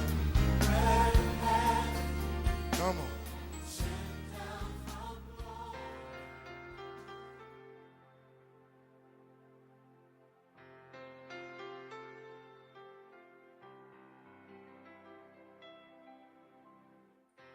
Au te whawhiloa I atu I te oe e mai se lava le au whaafonga o le tātou polkalame o le areto leola I whaafonga mai moa le ngata I le tātou TV Samoa, Facebook, e whapena fo I le Radio Samoa FM 91 o lo tātou mafutai whapea. Tātou nome luas fulwhara whapis fulwalu whapea. Ia e manatua na whai oe mapolonga I kupito. Ua lawea ina oe e iova loa tua ai lea mea. Ale upu mo ile asole na whapea. Ia e manatua mea na whaia e le tua I le tua nai. You know, o le tele o taimi e whenga iai tangata o le tua le whenga ingatuai whapea na fo ile nuo Israelu le nuo le tua mani whaafita uli o lato o langa mani fili lato te o sofai lato o le tasi le nei o vaenga e tele ana whaia le tua e tango le tua ma whai I ana au na whai le nu manatua mea na o whaia I le taimi mua manatua lo te ina mai o outou manatua wha manuianga na o wha manuia I te outou so o aula le asule nei mo te wha malosi te o il mel mana il nei a whai e ke popole se me sili le ngei ka we ave ese ai lo popole pe a whai o se atali ima se a fini o le tua o whawhita uli e whea ngai ma oi le taimi le nei a whai o aku se whawhita uli te oi le meke whaia ia e manatua mea na whaia e le tua I te oe I le tua nai. A o mai le atua tuwale, ma le popole, ma le mautonu le taimile nei. O le meke whaia. Tau ma whaia ma whau I mea nga e stak mua ai. Sa e popole ai, sa e atua tuwale ai. Ai nga e tangi atu I le tua ngai loa, nga iai ale awala, nga whisoa songi ai I le tua. E iai le pese whapea, pese foi lea ua whali liu ele e whakasai le latu tu spese. O le pese lea aso le vasa o le olanga nei. A o le pese. Fatu a whali liu ngai ele e whakasai le teimina au mai ele kalesia misionari nei. A o le pese ua leva o na tusia ma fatu ina e tangata fatu pese kerisiano I le tua nai. I le tusi pese la ele tusi pese tuwai le old hymns. Mo pese fo ia vi inga I le tua. Na o tau ai o le aonga Filipainga. Lisi aso. O kele iloa le whaasa mo le winga o le pese. A ina wa ukau le pese o hape. O le pese o whaitau kui upo le pese. O le mangai o upo le pese. A o le autula upo le pese le whapertania e whapea. Count your many blessings. Name them one by one. Le le whaasa moa whaitau e te ofo pea e whaitau ai. Al whapertania la manino whai mai. A stak oe I mea leo langa nei. Ua e vai ai. O le meke whaia. Tango e whaitau whaamanuianga na whaia le tua I lo wolanga I le tua na. A ewa ai whaamanuianga nei. O ngā au maile le tua le loto tele I te oe whapea oi. Ia sa whaamanguia le tua I a kia. Iwa ingi mau whaamanuianga. E ma whaifo o ngā whaamanuia le tua I a kia. Pea o stak I le mele nei. Ia nau le teimilanga I o le ka o inga I o mea whapea na. A o maise mea ka ke le mautonu ai le ngaluenga le tua. I always look back. Always lava o ke kilo le tua nai. Ma o tau mawhai. Ewa ai mea nga whaamanguia mai ai le tua. Ma tai mai lo a inga o mai le taimu le nei. Ia ngō wa ai aku lea. ola ngi whaamanguyanga. Wa ai tu lenga luenga le tua. O mea ua foa mai le tua. O mea ua whaamanguia mai ai le tua ma ua malinga luenga. Le mea langa. Ai wa ai ia whaamanguyanga. Whaamanguyanga ia whaamanguia mai le tua le ua mawangi. Le ana mea le popole ai fua i le aso atai au. O lea sa e stak le keimi mua. Ai ke wa ai o lea e whaamanguia mai le tua. So o le lui fo ila le mo oi le aso le ngei. A whainga ma whaia le tua na nafi. E koe whaia fo i le tua. Nisi mea sili mo oi le aso le ngei. Ma le aso atai au. Le upu mo oe a whai ua e stak. I mea o le o langa nei. Ka ngoe whai tau au whaamanuianga whe mai. Count your many blessings. Name them one by one. Ke loa e oki le whiti. Whewhi le whiti. Pea ka ngoe whai kaua kui ai. Mea ua whaia le tua.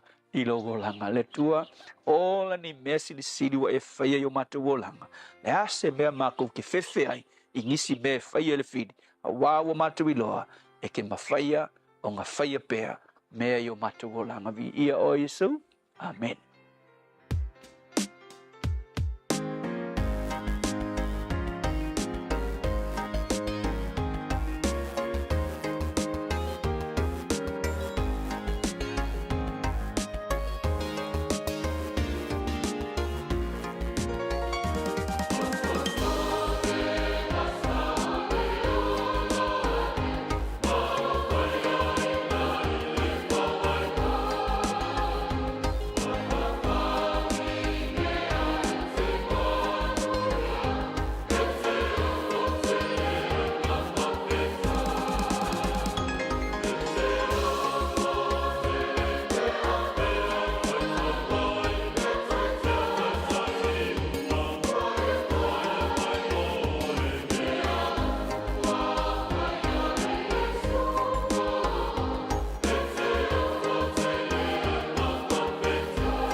Se whakamali ala vipe se whaka sa Jerusalem fo mai Amerika Samoa malavi inga na o le tua o whakoina a so le vasai pe o na ta ua ile tātou pulukalamina le arito leola e mele sunga le whaifi au ia pasta la whai le kopa o le Assembly of God mai la fio anga leo lano i le montele sa la whai o mo fu iau le mea le maide sanga o mai a whaafita uli whaapeantu e le di aisea o le pese fu le i polo whaapunga fu le why me Lord ngano e loina ma le tele ma le ano noa whaamrianga le na whaamaruia mo me i le i antatu e anga ngā noka ngofo kasiana i lano e peo ka whakawhinga o le pāku o sau i mau te whaapeani ne alanga ka ngu mai ngi sila ka sanga lea ia maua le mea lea i le masinga lea ia maua lea i le kausanga lea maua ma le e ke fiu e whai kau whamrianga lewa whamruia mai e lea li ia i tātou mai a lava fu i lau whaantua tua e tele mano no a isi whamrianga o lai whaantati lea li e ku mai a ka kupe a lava lo tātou tali tonu ma le tātou whaantua tua ia le le o le mea ngai e rei roa sis ngā o oia i lo vā maleri pe ke wha mai ke loku whaafia ia o le mea ngā ia oi maleri ia pe wha mai fui ke le anu se loku o ngā o le bla ia puleanga sa o loko ia oi ai o lo whantotua ia malo loto maroanga o le mea ngā ia anti i ele sile whanga le tampa au sili runga o ingara ia le ka kaunga ka ko ngā lurue ina ia whama ma ia wha le leia pia no fa manga o ka fa ma o ka ma ka fa la yo ai han wa ku se fa no se ai ngar se manga yo se para le kele ungi losa mo ai mangi auke ia ona mai ma se pua kausanga pua fua kausanga ia lo ku foi la ia le nga e lo ki sa vali ala ku fa faki ia nga wa ko le la le pua si nga ai ia lui folo marco inga i fa choni e foi le una na usa unha ngaule la o pua ia folo mai lo marca la coña ia a mea se i di linta la ngava wa ile le am se la ngolo la ku se fa mo le anto ina ma fa nga si o ki ma singa la le o ke ma ia wa ke fiu ko ko la o ke nga fa fa ki mai le la o ke si a le o ke si a nga fule nga wa e pasi ko o lo wa ma nga pere si ku Ioi, anga ila me va ai do ke do ko i menga. A whai alo sa ili sea o ngā a mata molo walu. Au aloe te toi popole o le Galaxy Childcare e tele o na la lai au ki lani i saute. E toa tele whai a o ngā ngawaa o le a o ina le whānau e ia inga whapitoa pe a le sitala lo walu. Tolus fulu i tū la, free. A vanoa le vēna le a onga mo whemalanga inga le whānau, free. Maua mea ai le whānau, free. E ia inga whapitoa. Mo nisi whamatalanga, whaafsotai le o lua tasi, o valu tolu, lua fitu, lua iwa fitu. O mana o mie oe po se isi alo a inga se fisosoani tau whemalanga inga mo New Zealand. I mata au poe pei o le vaita mai no whanau po o ngaluenga. A whai o lau tali o le ioe, wala au loa Ken Ferniho o le Fern Immigration Services. E iailana lai sene, ma ua silia ma le se fulu lima tau sanga o lana tau tua. E toa tele tangata o fisosoani iai Ken, i mata au putau whemalanga inga. E au fia ai mata upuna o atu le tribunal. Ma apili le minister. Tanga iana i le matou Facebook, ma le upenga te whailangi i moli mau. Mo nisi whamtalanga, wala au mai le Fern Immigration Services, ma tala noa i alu isa, i le oiwa, lua ono lua, tolu lua lima tolu. Lua ono lua, tolu lua lima tolu. Po le o lua tasi, tasi lima tasi, o lima. 24 hours a day, 7 days a week. Radio Samoa streaming live on www.radiosamoa.co.nz. Lisine o tātou wha silsilanga e peo le taunu waila official Radio Samoa i le rei fo ia su tofi a wala wala longa pui li o lo tau pa ia ma lo o tau mamalu ia ma lo fo i le lava papale ma le ono sa i mai ia o le ono sa i o se me pito i sili o na tā ua lea i le o langa o le tangata soifua. Awa a le levelau ono sa i o lona winga e wawai o tātou ua e wawai o tātou muaulu ma vave lava ona tātou fōlinga o tātou mātutua Ia e le tai lava na mo tanto pensione. O le falinga mua vau filifili ma le songa. A uri ngalo sa lo mingo le tusi o le songa fa tasi ai ma le lo mingo le vau filifili e mo ai fa lo penga o Samoa i si for tuila mamarua. O nisi o tala tu o Samoa o alanga upu o le matafa yo le matain i le finga o fa le lave pe fa i poiponga maliu o le so singa o ainga fe sila fa inga o Paolo o si i fa alo whaalangingo e ka le sia, ia ma le tele o le ngangana o whaalolonga. E na o le fitus fulutala le tau, na o le official radio Samoa i le tolu pa, tolu ono Hopewell Avenue Marukau, e maua tuwai ia sau tusi. Monisi whaamtalanga, e le leila waloa wala umai le tātou ofisa, e teimi whainga luenga a e pe o le iai, ia le lua o na lua, tasi lima i watolu, lua o na lua, tasi lima i watolu, e le tātou numerana, ia pe, te anga i sa o le vau i e lunga o penga te whailangi o le shopradiosamoa.co.nz shopradiosamoa.co.nz o na whaima yeilea ia o sau oka pe a whai e le mawhai ona e pa au mai ma e a whio mai ia pe tala au mai fo i nei i le ofisa o le tātou ala leo le Radio Samoa i le tolu pa tolu ona Hopewell Avenue i Manukau.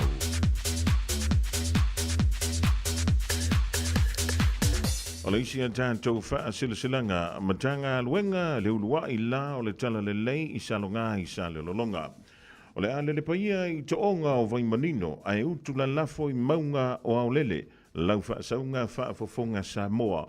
Tu launa le wha fofonga anga tāpua i lau fionga i le tamao le ka le sia me tutisi au au i Samoa māturo e mamau. Lau fionga le presidente faulalo yenti pa anga. A o se wha fofonga anga lau fionga le presidente Sili. O le auso whea fani, a o se sila lau a fionga le au tustusi o le kālesia, wha ampea fo i le lau o le kona wherenisi. Tolo na ia le wha whonganga, anofo a seama o tau whalatua, a le pa ia o le au whenga aluenga ngā lulua i so se matanga aluenga, le sau whainga o tamama tina malo lo manu malo, le pa ia o le komiti tu mau o le kālesia au au, e maisele malo anofo a sinoti o le kālesia me tutisi i le lanolangi. Ai ua langatila se leo vai ona o le wha moe o le nei matanga aluenga. Le matanga aluenga me tutisi sa longa sa le lolonga le ulua i la o le tala le lei. Wa e se tō whae le tamao le matanga aluenga ma le tina o le ngā aluenga le sunga ia aso sili ma le presidente o le auso whealofani ia sa lema sue. Wha pe le sunga ia misipati tia ma le whalatua. E maisila pa ia le matanga aluenga i sa longa e wha pea. O le aso lusi fulutolu o Februari lua whelua lima i lona aso sa wha o le a whaia i le sa uninga mo le tuuina i lalo o le malu tuai mo le toe whausi eina o se malu fou. O le talo i lupe wha lelema taulanga tangata wha pe fo i alo ma wha nau o tapa au masale longa i a tātou awai wha atasi ma moli mawina le nei sa uninga tāua o le a fo i se masui o le a e tau auina ma tau te talia maleanganga whaafutai. O le polokalame o le sauninga. O le tau le valu le tai au, whaamawina long ma au. Tau le iwa, a manta le sauninga. A fo le sfultasi, tau maftanga ma whaalolonga. A whaane le sfululua i le awauli, o tātou nulua au ma whaatou wha, ia ma whaakutupai. Tālo sia i le lofo le tua, tātou maua le da aso i le manuia, male fifia, whaamutai o lo seinia le tausim tanga aluenga, ia Reverend Asusili Masale Masusue, ia malamutanga aluenga me tisi salonga i sale lolonga o le ulua i la o le tala le lei.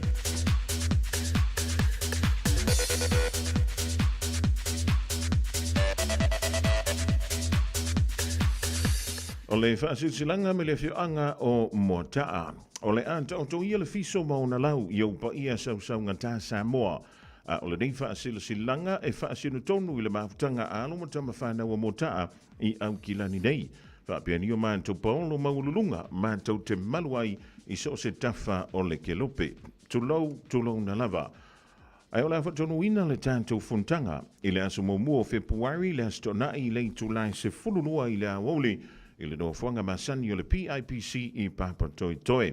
E vala au whaalolo antu ia i lantou uma santa alo i le nei kalapu la kapia Motaa i Samoa au kilani nei o lo alala papa au i nei au kilani ina ia tātou awai le nei whono tanga a wale wha moe o le tātou kalapu la kapi Samoa e tāua tele lau awai mai e wha ali so whira ngalo. tala soifua i le alofa ma le agalelei o le atua i taʻitaʻi atu lo outou soifua i lea aso manatua mai lau le stala faamolemole mo lisi faamatalaga faafesoʻutaʻifo antātu numera nei o le olua tasi lua ona tolu tasi fitu valu tasi lima fitu olua tasi lua ona tolu tasi fitu valu tasi lima fitu po le olua fitu tolu tasi fitu valu tasi lima fitu olua fitu tolu tasi fitu valu tasi lima fitu o le tuatusi o le PIPC papatoitoe valu se fulu pa valu lua Wiley Road faapiteitele o loo seini e le laulau ma le mafutaga a le afioaga mo taa i totonu o au kilani nei.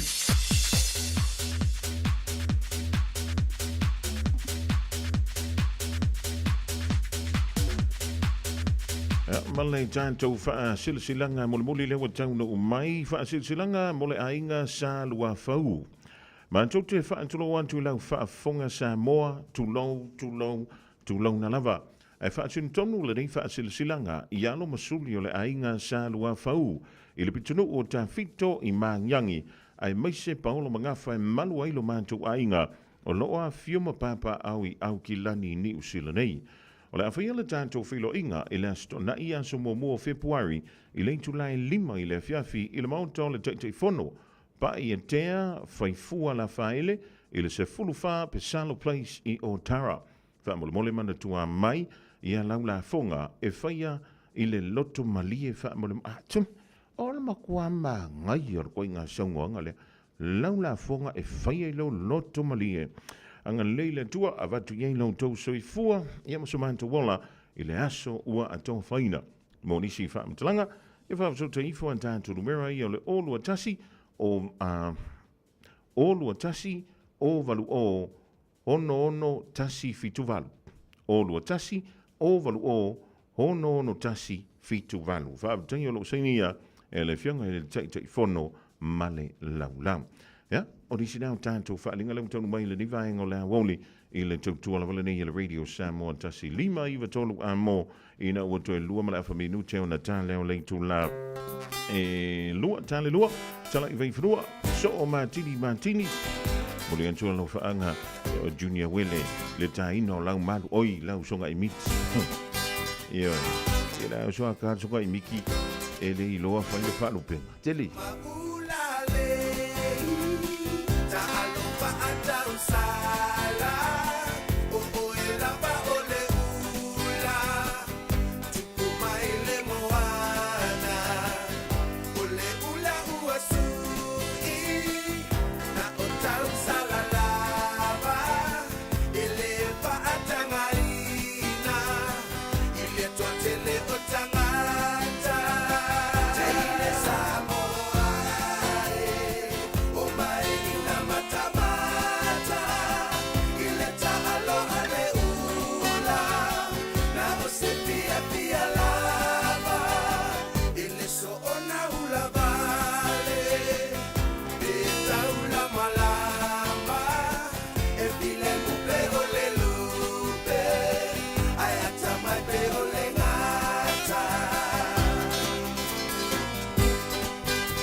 talofa tu tapo inga le tunu ni foi tu la ole uri tala mo lo fa fonga mai tala tu mo sei si foi tu inga ngoi fa sanga le tama tai foi pure mo mo le party le greens pepe mo o fano lo le televini ni sila tu mai ona folo ina le pipisi a november ta longa fa fie ina le captain ya lo ki tama ta ila lo sumari tu sanga sta mo ina o qualify mo se mo fa fonga mai fa lo telino ni tala o se si foi tua inga ringa oi whalo loa, o tue whai whastanga i whai pure momoale Greens, Coloracia, Power Man, e peona iana mam anga o rei toni sila.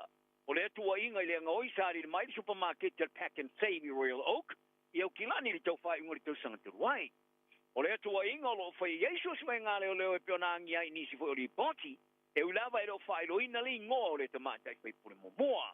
O lea pili sa whato ai e Power Man, e kina i e se iski whaasalanga i ngoi i whanoro mo moatu. Sa te ena ni whaamasnonga maulunga e o kilani a o ke topa.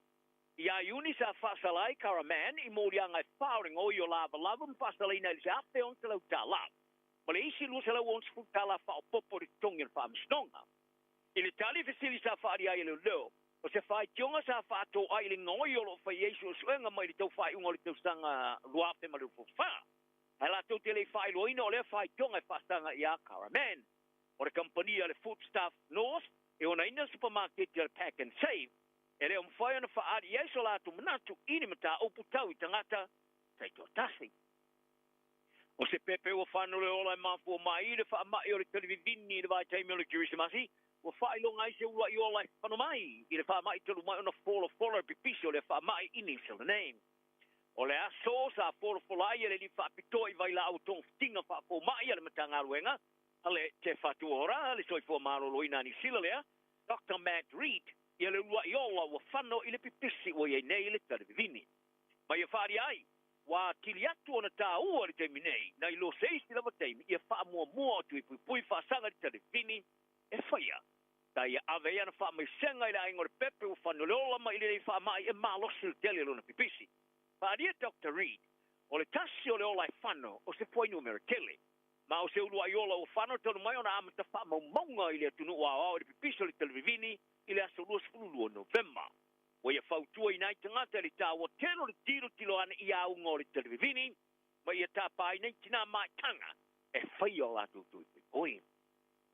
O ofisa o leo i tu malo New Zealand, sa tutu lai pipi le mu, mo se minute tasi le zona na vi. E a mana ia ma whaalo longi ai sa taso la to uso a leo le tamatai sa tinisinia Lynn Fleming. O ia se uruai tamatai leo ua whano le soi fua ni sile ni au whatino ina ona tuke. O le solo whai anun toi sauninga Nelson, pa ma vai atu ia tia. O le ripare mia Christopher Luxon o lo awa atu ai, i le ainga o le tamatai leo ma wo. Pa pia foi ma le minsta o leo Mark Mitchell, le tamatai minsta lango leo Casey Costello, le pulenu o Nelson Nick Smith, ma le tamatai whai pulo Nelson Rachel Boyack. E whai tau se lau ia leo lo whata set fo i le sauninga, i au whai ngā ruanga na matanga ruanga leo ma isi tumalo. O awinatu e ngā rurua i Nelson, a awa iatu leo i le toi sauninga o le tamatai leo. E iai fo i sui o leo mai Australia ma Amerika, o lo whata smai le sauninga. O Lynn Fleming, sa awhia i leo sa petulo ina le whaatawa whai Nelson, e le teimi sa soa ina i stangata e le taawale mariloa, e le aso le tosa pou. O le tamatana mo e sumra le fitau sanga sa alato o sfaia ma isi to tolu i le whalolo te mane maari o le Michael Hill Storm. Ma soso lai ma te mane maaro e tusa le tau ma le tolse lau, fitu ma le vanwafe ta la. Wa ma whai neo na ia alofia le anu whare pui, ina wale toi awa i ni whawhi tauli, ma se langolongo malosi mai lo na hinga. O le loia a Chedin Thompson ia Sacha Nepe, ta i whaalia. O lea tama o sima le manu nei te usanga, ua whaama mao mani whaato sinanga leanga, te lumai lea taimi, ma ua vea nei ma se tama te le mou. I le tae au le turusu taso a aprilo le te usanga te luai. O le taa vale le Honda Lanuriuli, ta nga uia mai nenu whanga o taa vale le supermarket le New World, papa toi toi. Tusa ma le tolu le au auli o le vaso a tau nuu lo e Thompson i le no whanga o paroloa, ali Chartwell Shopping Center o se pasese ili taavale e to fitus maisi sa iai. I fōringa maulu sa kava Thompson sa ulu whare palolo le Michael Hill Jewelers, e wha au penga ina sku kaleiva. Ai o reisi tō tolu sa tofu mana sa maua. O reisi tō lua sa te wavea ia tanga la popo. Sa te lepe ia le kulupu ia ka pene te te waitei mani mauro. Mga oi ai le ano no ai o nei o loa mawati. Mata mo e sai. O reisi o le te levo o le kulupu sa po ine sukula ti. Ai ina wailo Thompson ia le me utupu mai. Sa to e te moe lo mana sa mala se tulanga e wha mata wale sukula ti e petai. Sa vavan te punila sukula ti de wha to. Ina was fa ia leo le falo Thompson el soli mo me. Ta mau ai le pa anga teina Thompson. Ko ia tau lima se wati. Ma se tau lima. Ta nga oi ai le anga oinga. Ina was uaina leo le telefoni le pa anga mai lo aini ata lo po ina Thompson. O ia ulaina ma tau lima ia te mane ma auro mai le anga oinga. Ma se vai anga telo o loa sa anga oia o lo ia i lava pepa fai longa po tax. Ito tono res fale. Ua whaao popo ina i re riso atunu o langlongo ina nei e tupere tongi mo kasa ona po Carbon Levy o company ba ala oloa. Ua whaao wawa na tapa ina e motu le Pasifika e tupere tongi o le se lau lima sputala Amerika ili tone tasi o kasa ona e whaamatu ina ea. Ai oise tunu i Europa, Asia ma Afrika o tapa ina le whaai titiato i e tupere tongi. Ua i oe i whala butonga whaavao maluanga te whale le International Maritime Organization e au sia le leto iai o se kasa ona e whaamatu ina le ea. I le tausanga e luafe limas fulu. I sia ke whaia le luafe tau se fulu, ma le luafe ma le fast fulu. O iai le whaamoe moe o le whaala butonga e maali li ai le whaatulanga no le tongi o le kasa ona i Aprila o le tausanga nei. I taro talonga, ua whaafia ina le kapiteni o le au kirikiti whaavao malo ta isa mo i lalo sumara iwa tausanga ave tia petu. E winga i le ulua i a waiora na au mose te mua mua. I le tāmara sangara kirikiti whaavao malo mo le tailua spuru oba po le T20. A le pono whaatonu o le kirikiti whaavao malo a le ICC po le International Cricket Council i lalo sumara iwa tausanga le matutua i Malaysia. Ka manu malo na au le tāmara sanga qualify a le tulanga le East Asia i le tausanga o mawai. Ma mawai le lato wawa no e tausini o ai mose te mua mua le tāmara sanga i le ipo le rangi. Tele no ai le vai ango tala le komiti le kirikiti whaavao malo. Ta whaalia e whetu. O se whaalongona o iai maka peteni o isi au i sauri ngā mante Kuala Lumpur i le solua le vaso nei. Wa i ua nei ina vema me moni se lan whaalongona, se lato whaate inga sa iai ina ua qualifying. O ia ta uai o se whaalongona winga ese, a e sa ia la ngona fo. Sina ma mafo ne mafo faun. O awe sumare ono le ta marisanga o tu vai vai ina i vai nga esto le tunu. Mo ta alo ngā pulu e whaiai, le ai amate le stona i te mia Malaysia, as if mane palu. O Samoa o puru whaatasi ma New Zealand, Nigeria, ma Afrika, Sauti le pulu si. Le ua malanga tune i Sarawak, i le moto Banyo, ai o le pulu pi, wanga i atu le itu i Sauti o Johor, lata tua o Singapore. Pulu a ma le pulu pi, o lona nofo i pe tua to le taulanga. E mo ta alo Samoa ma Nigeria le lato pulu, to so o tuai ma le taulanga ma Afrika, Sauti, ai le fitaui ma New Zealand. O le tamata aro au kirikiti liki ar kiwis a New Zealand Dylan Brown. Lipo te anele au tilo ni whato sinanga manisi kala politi e amtamai i le luafe ma le lufuruono. O le pūrenga mo le tamata alo whamautu Parramatta sa i Melina i le asonanafi i ni kalapu e whaono tō sina i le tamata alo sa moni we. E ulawa ino na mana o ino foi pele Parramatta Eels te i aulia le luafe ma dosu tasi. O le tamai lusu mar whatau sanga sa olani i whangarei. O li ipotia sana whenga inga tūlalata ele miliona tā la. Ma se awa noa o tu iai na te tu ua ele Eels a ele i o le whasolonga se puru o le tamarisanga o le nei tūsanga. Ina ia whamao ni ailo no foi pere kalapu. Ma e salava pe na te toe whailo i alea whiwhilinga e no foi pere kalapu a e tawau ele no foi pere se i aulia le lua whamatos tasi. Te ipotia ele lo minga le Sydney Morning Herald o le pule o Brown i a Chris Orr e fai tau masina o lo whauau whiutana inga marekalapu i se tau mawhainga. E ave sea le vai ngore whenga inga pe tai ele i maua re kalapu te po. O i ulai o le tau sanga tolu ai sa wha maro loi Brown mo le whata alonga ma whasala ina le whastu a vitala ke le pule inga le NRL. Ina ua wha mao nia le moni o la nanga sanga o la nanga sala o le tango i susus ta maatai tulo e unoma sana ioenga i le whanitari malo o le Golden Sheaf Hotel i Double Bay i Sydney Australia. Tau tino e Brown ia mori anga i lua o le tango wha malosi ili te mai tai. O le tau sanga i lua whi mare lua sfuru sa wha iloa i e Brown, Nuna whanau naunga te alo mo le All Blacks, i se te muri mai, o lana tā leni. O le tamatai te alo tenisi saina i a Sheng Queen wa avea mai ngoa la roa mo mua tu muri ase ma le tāmarasanga tenisi tamatai al Australian Open, Australia. O le tamatai sa mana malore te alonga na Olimpeka sa pateia, ele tamatai o na fato ilaroina le tamatai a Laura Tilcommand, o si amani le la talonga de Ponapo.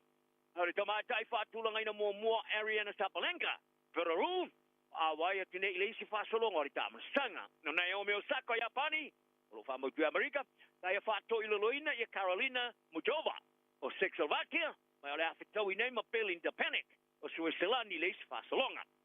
O le tāmarasanga ali, o Novak Djokovic, o Serbia, wala asia nelis tepitele le anga iatu leisi matatea na te ausia, i le lua sumalilimo champine whaona mana maloi, tāmarasanga tenis te tele po le Grand Slam, ma le fase fultasi, o na mana maloi tāmarasanga ni malaya le Melbourne Park, i nua fato ilaroina Jamie Faria, o Portugali. Tala nal ne yaso, file mu meu matangtauma, soi fuia.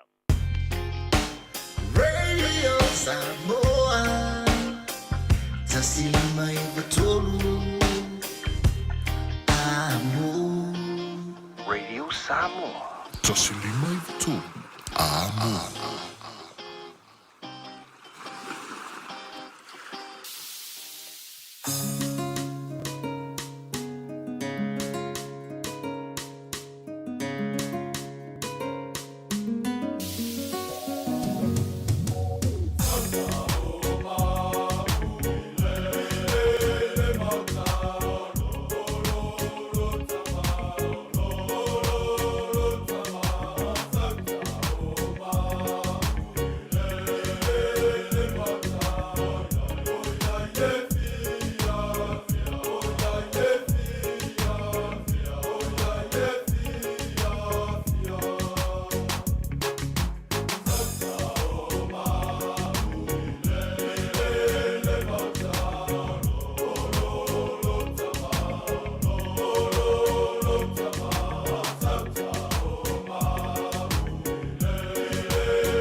Beds and Appliances, o le tali o umanaonga, I o loa e whaatotonga ai lo maota, ini taulelei, toe anangata, e mawai moenga ngā o si tutono New Zealand, whaapea se tino fōa le potumalo lo, laulau ai manofoa, TV, la au pese, usa aisa, masini tā lava, telefoni fe aveai, maisi. A few ane loa I le whawhituwha Great North Road o tau, po le tolo fituiva Great North Road I Henderson, le Casa Beds and Appliances, telefoni o valu se lau, lua lua lua, lima whāwalu, o valu se lau, lua lua lua, lima whāwalu. A whaialo sa ili se a onga a mata molo walu. Aua loe te toi popole o le Galaxy Childcare e tele o na la lai au kilani I saute. E toa tele whai a o ngā ngawaa o le a o ina le whānau e ia inga whapitoa pe a le sitala lo walo. Tolus fulu I tū la, free. A vanoa le vēna le a onga mo whemalanga inga le whānau, free. Maua mea aia le whānau, free.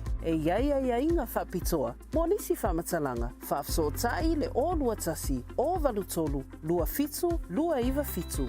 Jana whanawha tia roa, ua te talaina nei le ua unanga e veni, mō whaatangwa I au ki lani New Zealand. Numero tasi John Coulter Drive, I le Auckland Airport Shopping Centre. Tau whatawhatonu lava le warehouse ma le countdown. Lau whale o fula wiloa le e veni, Auckland Airport Shopping Centre. O le R-Dash Travel, o le company numero tasi le taungo fio pasese mo whemalanga inga I Samoa, whapea le malanga mai I Samoa I New Zealand ei. A whea de loa I le ofisa o le R-Dash Travel, tasi valu lima Great South Road I Manurua. Pe vili mai I le telefoni tolu iwa lua o wha o o. Tolu iwa lua o wha o o mo le R-Dash Travel. Tasi lima iwa tolu a mo. Radio Samoa. Le wa se antula tātou taimia lus fulmiru te bote ai nei ia leitu la e lua I le nei fo I vaengo la ole nei o le stofi a so se fulma le ono ia wari lua fe lua lima malo ngā lua malo le onsai. Tātou ia se ulu malau le fi moa tātou talai piore whaafunga atu iei. I le awudātou whaalua I leitu la e lua I o la tō mausesi o tō tonga I leitu la e tasi I le awauli a tai au. Ia ai fifia le ni vaengo le aso. O le ua vave maua le tātou so ta inga, ma le fionga ia lilo mai ava mai na vai le sui o le tātou ala leo, o lo ngā lue puno wai mai tono le tātou ofisa e Samoa a wala wale longa puia li o lo utopa ia, ma lo o tō mabalu I meo lo tutupu meo le a tutupu, ma nisi o vai ngai ono tūlei mai tutonu o lo tātou o turu I Samoa. If you feel nga fa tala fa tule ni vaingo le so lilo malo le nga lue malo fo le tawa tai tutu nga luenga e pe ona fenga yai o mai le tau ya o mai fo yo ele fo le tual ni a o wa tala fa tu fonga mua ile nei fo I vaingo le o li matango fie le sulu la o lo o fai fo I vela ya o te loa ya o le ua papena ona solonga manuia ini si o nga luenga ia ale pa ia male malu so tātou tunu o lo o matango fia lava mea umai le lofa maleanga lei o le atua pa talo fatu si o tātou tunu umai mo mai le nei tūla o le awa uli o le aso tofi ia o lo o whapena fo I ona tau whai tutusai tātou uma ia I le mātou fo I tātanu ngal tau sini ngal tātou tapau sili lang tūlanga sili lea o na tāua mālo le soifua manuia. Tātou te tau whai wha malo lava masi I anelewi inga mar wha utai ia wa le se nolo na lofa I anta ua wa lewa whinga kou whai au kala ngi aso wha pefo ia wa makia ia le ri la e langa I kele mon meo le whai kio ma le a lilo. E leo toi pō male e lenga singa se amalo e peon tula mai tono le tātou turu e lenga tei leo tei lo fo na I inisio ma tā upu e ao lava o na sila fia pa ia male malo Samoa. Ia lona wha ngā solonga, ia te ilo iei, pēna mōso awanoa le wha msilonga, I le neiva yaso. Ia e po hafu inisio ma tā upu la tūngā, o lo wha belon tūlai mai tonu siu tātou tunu ua li. O le tūlanga le whamasnonga o lea ua, o le fo ina whailua mai e whatu a e ia ngā luenga o ngā Supreme Court, ia I le masina fo. Ia ai o le taimile nei o lo mātaratala ofisa o lalo le tātou le administration ai al whamasnonga. Ia iei fo ia nei mata pulau te wa ai le Lands and Titles Court. Ia o laua a mata I ngā luenga whele le whangasolonga ona e whai asitele. Ia whapena o le turi le taimi. Me sei fo ia o ngama trainings ale au whai ngā luenga o lo māua lunga o penga te whailangi. I la lātou lautus ia lo fanga solo wala vale pa ia male malu se tatu tunu le anga ia tu ina ia silafia mea uma le au whinga wenga ia wali tali ina o le tatu tunu u imata upu e whapenao na o atua le tatu whamisinonga a whonga mua ia peo lea e o nisi amata upu uma ia pewa o whaale ano i tatu e tasi ale me le focus ia o le ngasi amalo e peo na ia nei ia le vainga whai o le whatu atua i le atua sa mo o tasi ia ma le tatou malo ia e mai sei foi ia o le kele o le ʻaufaali mafaufaugagiai kaimi ia o isi ia e latou telalago o latou lagona ia i lagolago atu i le itu o le a le fast o loo tulaʻi mai ai ia le afioga ia laʻule le maliatoa ia ma nisi foʻi o sui o le vaega faʻufai ia o nisi o loo lalago ia le latou foi lagolago ia i le faiga malo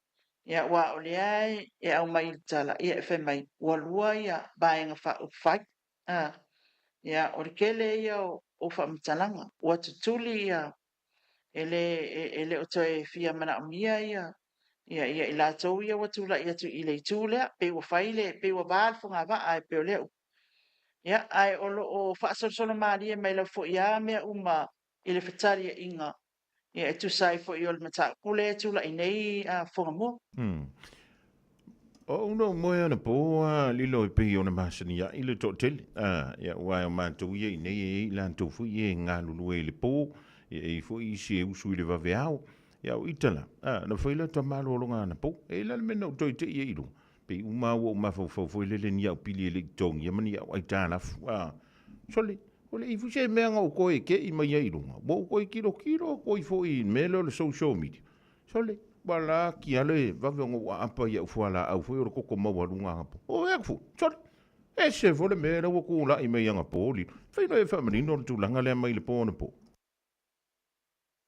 ia ole e peia ona silafia fonga mua ole na wa te lo wala silafia le tatou tunu a me se la vai latou i lunga o le tatou Facebook ia o social media ia mai si foi a vainga uma ia wala tau silafia ia le faasilisilanga le teteifono o le vaega faʻufai o le faatuatua le atua sa mo ua tasi lea ua faapena ona au mai ai foʻi le lagona lava ia o le vaega faʻufai ia ma i latou foʻi o lea sa fono ananafi ia i le itu lea o loo lagolagoina ia laudi i faapea mai ua latou ua faatea ma le vaega faʻufai ia le afioga i le tamaʻitaʻi palemia ia po le taʻitaʻi foʻi o le vaega faʻufai le afioga afia mena o mataafa ia manisi o minsta ia o loo faapena ona tuuina mai ia o latou suafa i le faatiʻaga lea ana po atoa ai ma le sui palemia le afioga iā tuala ma lo va tai ya lilo le faatea i le unga fono ale faafaletui ale fast tamaita i palemia ma ministai to lima le i lalo la o ia inga lava ia fa le tula fono wa mea uma ia ka ke vevesi ai lilo ma le faafonga anga le tunu e te tau na lima taita ina han tātou ngā yoinga ma tātou whaamatalanga i lalafo ele tula fono a wa ava pe le se tula fono o lono winga e pule sa lo kor kanga pele sa lo tonga le ye nei lunga le social media i lo la si le fieli le mayava ma le taita inga ale tula fono o le ala le mea mo te tau na iai ai o fea fo le mea lo ta antia mai iai i ala o le tula fono le matau puleni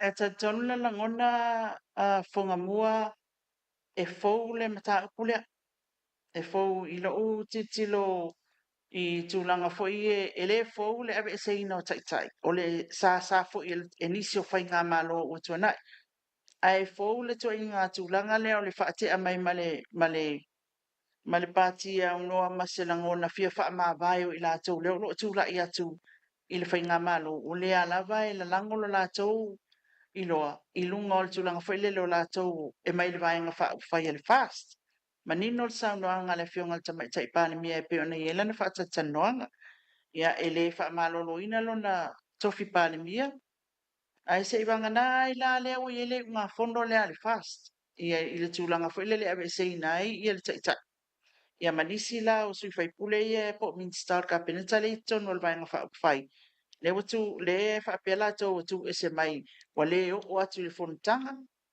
ai sa wala au mai le fonutanga ananafi ia e le o atu ia le ala o whai e loa la tō whai unga lea ia o whai whaavaya ia le vai whai e le o iloa mai tātou te le o ato fo i se tātou loa ia i po le ale tūlanga o te iloa le sila fia le fionga tama te pāne mia manisi ia tūlanga uma whapena i tonu i mō sui whai puli ia ai leana mātala noa nei ia manisi fo i o le tūlanga sāli stala ina ai sui ni Ia. i le tātou ofisa o whai ngā pāluta ia o lea au mai ia mālusi o le whaavae o le tūla whono maununga lea so i le tūlanga ele o te tala ina mai la le whaapunga ai le tūlanga fo i le whonga mua o le ele o fia o ese ele i whaapea o fia mana o ia fia me a mea la ele toi e whaamawai atu i le vaeng whai al fast le ai whapena fo i la tau i alo tui i na paua le o le mele va al whongawa o no le tam whai atu le malo ina ia whaatino mea umai lunga wala le tula whono a ele o manatu ia ia le vaeng whai mai la tau lo langlango ina la usi o na la tau tau tanunga e ta tau na whai se whainga i le mata upolea e peo na nginga le lato tusi sa o matamata na po i le tūlanga fo i leo le whaasalawina mai e le TV1 o le tusi le ana tu ina ato lo o sai nei nisi o whai pule peto a sifuru iwa ia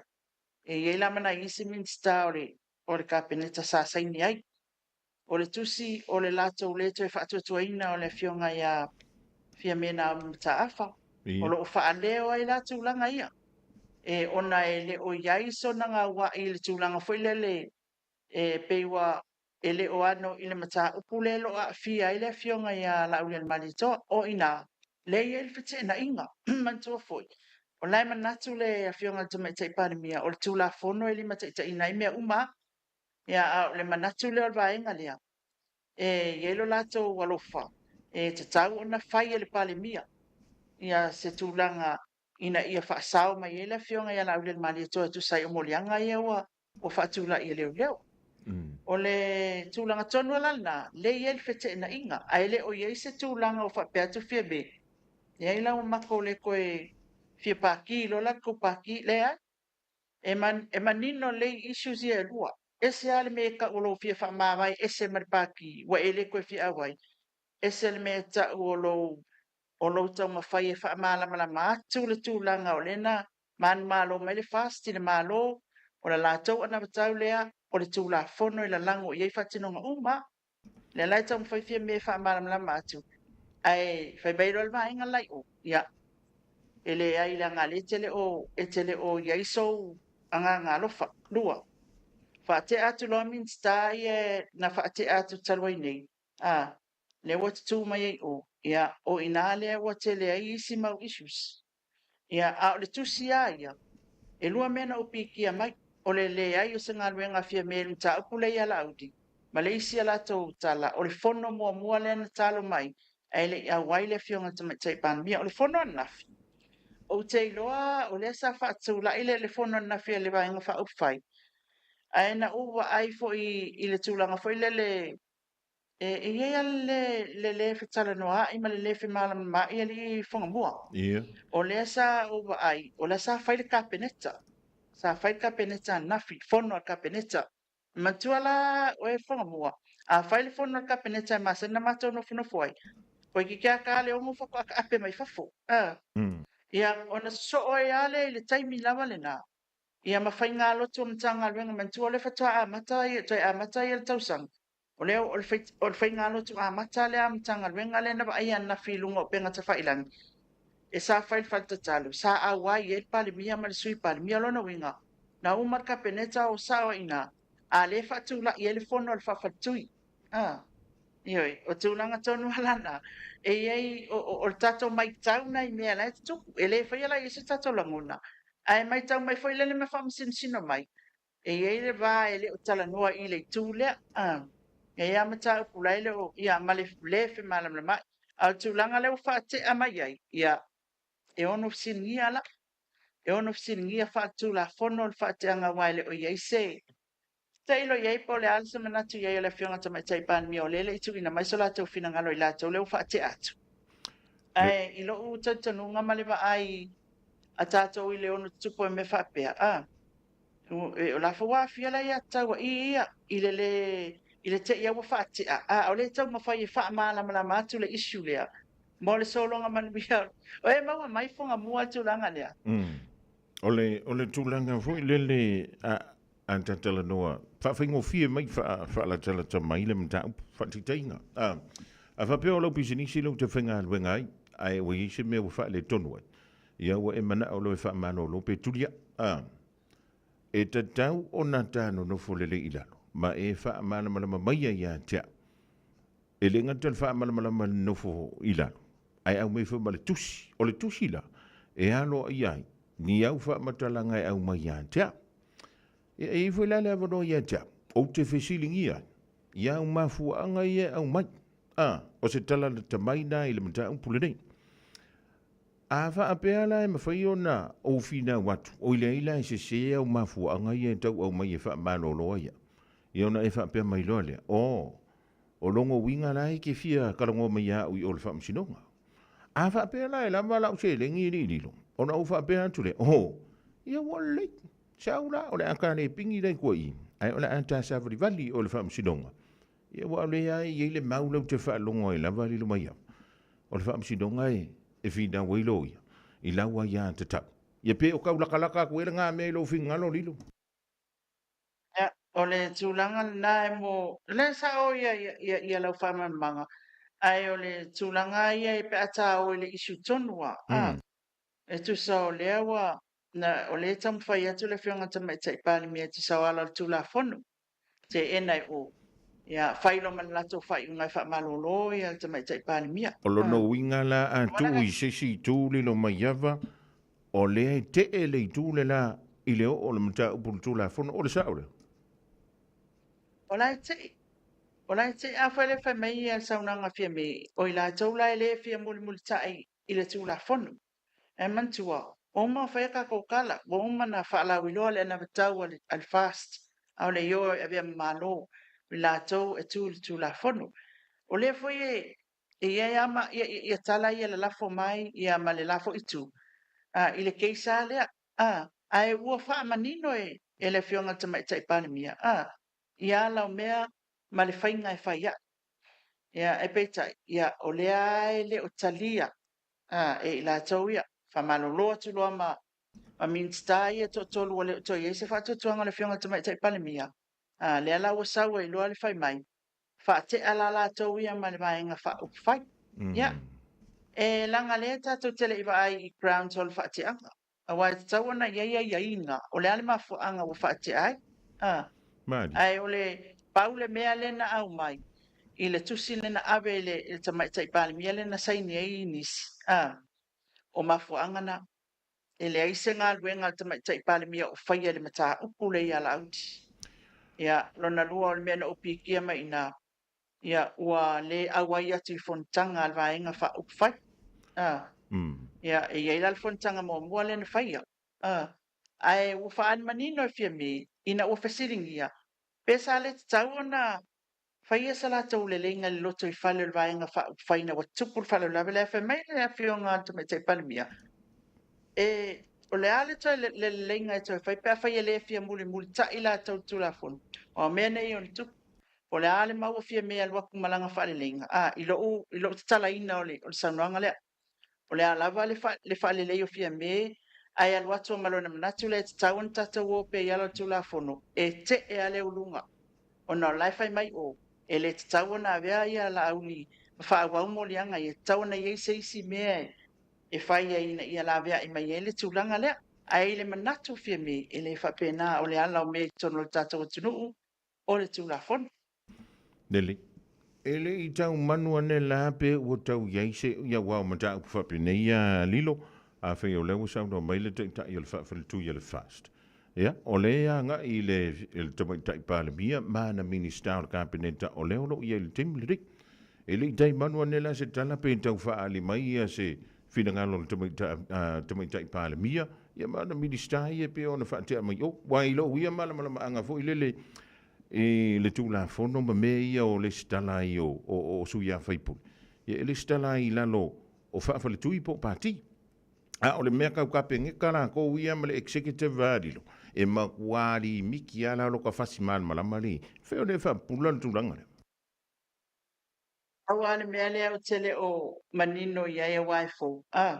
O le fesiri, e tāua le fesiri. Le foi lele, i le tūlanga foi lele. O le ane la le mea le fai. O le maua le quorum. Le maua ia le numera le kapeneta. E mantua foi, o le tofi palimia. E ave i le palimeni. Pe au maila le vote of no confidence. E maua le numera e le fionga le tamaitai palimia. E whaatu mawina lo le tofi. A whaila e maua e la auli malana vaenga le numera i tono le palimeni. O le afa fea, o le ala le isira asanga i le vale. Ia, o le ale mu vale al tamaitai palimia. Awa o leo teilo, o le snap election o le mea e lasia i eise mea i neifo i mea umai tono le palimeni. Ai o le vaenga whaila vaia. Ta o le amatanga. Le stala atu le sui lalo le fast. Le stala whaatu la fondo. O le whasisilanga le na umai ane po. Ia, o te e tātele o māla malama ia i le fionga le te fono malana whasisilanga pe ua ave ese mai whaatu la fono mai tai o i le mea sāli stalai i lalo o le whaamalu o le whai al fast. Ia i la taune e pe o na nginga i lunga le whasisilanga ane po. Lua. E fsiringia se ngai o inga le tamaitai palimia. Ia, e le ise tala wa tu ina mai le fionga fia mea na mata afa. Le olo talia nei. Ai o le tu tāua. Ia, e tātou te whaatino a tātou mawhauwhaunga i le mea o le tupu. Whaatino i le tūlanga whelelo le tātou lo mea tua na ima le fola mai o le tūla whono. E au ona tātou mana tunatu ai o le mea lale la kup. O anga yo inga umalai whai taimi nei al tamaitai panemia. O mea nei e ono vai e le fionga al tamaitai panemia le whaate anga lewa au mai. Ia, tūlanga umana, ai mōle taimi nei. E le isa whaasisilanga le fionga al tamaitai panemia o le nanga tād whaasisilanga le fionga laulian mali e toana po. Ia, le whaate anga lea. Ia, e le ima ua lai tātou po le mea ua whaatea wha le tūla whonu. Awa e se ala le upu ale vaenga whaia mai la tau na whonu. Ai whawhea la le ofisa whainga palo tana le stalai. Ioi, o le tūlanga na e au na manino. Ia, e whamanino mai tātou te mālamala mai. Ia, a whai o fulisia ia le vaenga whai. Fulisia ia inga o whainga whaavai le vaenga whai tūlanga whapene. Ia, ioi, pe wala vea se tasio nā vaenga o nā whainga whaavai mai inga ale vaenga whai. I le tanga le whai ato le tūle. O lona winga la e te tau o na double check pe te tau o na siaki o ile ofisa o whainga pālota pe o atu le tūsia loa ia e whaamalo lo mai iai. O lesi tū lilo leo te whielo pe ua ta liala. E le tamaita i pāle mia ma minista i o whaamalo lo mai le pāti. I le whaamalo lo ngā o lātou mai tono lātou whaafaltui. Wa lena ma wantu fo ile le lau saunong. Yo len sound no mai tai pale ele ase me okup ya le mele tate fai tau tua i nei le tel all o mai wa vai wa inga o ele pa ki fo wa mama o fe ele sa ori di Mena na la yun no two issues mua na pawa le o mele na fe se ai ele e stulang fo le fa pe fe se fa pe me lo fe me ma ko la ma ko ese me fa fai lei man me fa pena. Ia, ai nā le pāwale me sa tau whamanino e te ele urunga laitu. Ia, au lea la lau atu la i mai loa laitu whai mai whaateis. E mangu whaamasingo ngā le mea leo ki whanongolongo koe le mea lea. Ioi, ona la o lea awhia fo i o lea ia tau e la tau nei. E le ia iso la tau anganga wa musua. I le tūlanga lea. Ai tātou te tā tilo pēa i le alunga o mea uma leo lo whaatino ai. Awa ele ai se tātou tala whape atu le atunu a mea la lea ua whaakea ia walo ia lea e tani mai fo i la i o le a tonu wale le tūlanga iai a whai fo i o ai ngā le vaenga whai e leo whamanino atu e tauna sila fia o a whainga whaavai o a iai ngā le vaenga whai tūlanga o na a le a fo i la le tūlanga o iai ngā whainga whaavai na ua soli e le vaenga lea. Le rik malo whaaptai. O le ala se vavi, mai le po ona po, o le so, Ia male aso anta wala so anta wala so muli foi le leo o mene yo mta bu fam sidonga ia bai tailo ye le ilau mai tawali lilo le fa nga solo nga o nga wenga fam sidonga. O le vai so le lo mada ye le fu le lo mai le fontanga al parlamento o Sambo. Ona se vavi. Ai me foi le stona i male sani mta po le fam sidonga. Ia awale la e paule mata upule na fatulanga mai leo mo lianga le fionga ya la ule le mali toa e te tau ona apia pe tu la il famsinonga la sfa e o February ia o February le famsinonga ia ai o le mata upule se avatu famsinonga o tulanga le pe ona il fate angale tatele ilo ai o le ale tulanga e le fai unga le mai tai pane mi le itali mai foi sala foi ia email ia isona finangalo le me watupu ele itali me fie me o lono winga ia e tatu tali ala se tali fie me e fai pe ale fono a fai ai o mai le vaenga ia lea e fatu la ile la to le to lang langoina ia o ina la ti tilo ye ile palo tale fai e tono il pan me no il tofi pan mia ai mo vaenga fai ele la me ngala le fai mai ko le ke fai ko e tatu tele o lo wai e fa mata man na fo i o tato ma fo fonga ia mana o ave famasinonga ia pe to e faisa soala pulenga le va ia pole ala vale me u ia le va en fa fai e tato te tai pe se itali te mai tai pani mia pole ala la tu tanga e tali ia ile fa te anga le wa au mai e la aulia ma le fo i tu o le va en fa fai el fast O lono winga la i le whaate anga lea o le tamai tai pāle mi ema minista mai tono le whaafale tu ia le whaasta. I lano la o le tu la fono lea e la vea tu il tofinga pāle mi ema la ka pene tāli. O iei la se isi. E ese mele matanga aluenga o leo leo polo ofiso whaam sidong. E me whaina aluan tsa o le temine i whai antu le tamai tai pāle mi. Amea. Ia fio mai amatala au mai. Ia o leo wha malo lo mai o tok pe whaatali se i o le vai o sfoli.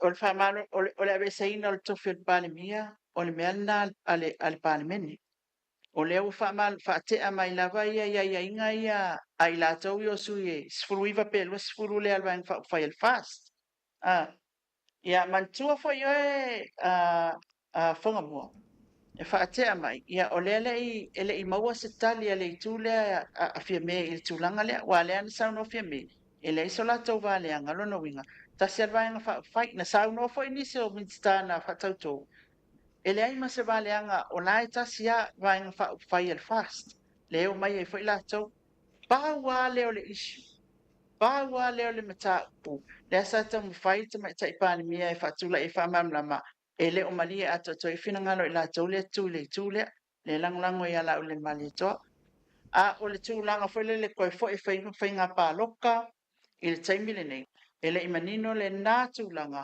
auā e leʻi tali mai fia mea mea la ua makokolosia le floa le la mako mau ke pakii toe foʻi la ua manatua tulafono lenā ia ae afai la e tumau a le finagalo fia me o latou vaega faʻafai o le fast o lē fia manino po le aleala o le faaateʻaga o latou o lea fia manino o le ale tulafono ua soli o le ale latou taga e manatu ai ave famasinoga o le mea lana ai latou nei e tali atu ai le tulaga lea a o le mea ia kau le kofiga palemia ma le atoatoa o le malosiʻaga o le kapeneta e faatino ea na galuega le quorum lea te fai atu ai leai o le mea lana o le palemene e tilotilo mai i ai ia ma le tofiga o tamaʻitaʻi palemia pe afai e agaʻi mai e fai i numbers ma le fulisia o le tulaga tonu alana i lalo le tulafona e pau ana sivailiu o lea le o manino ma tatou faapea ai po le ala le mea laatupu le vailiu lea i le vaega faaufai ma le faateʻa lea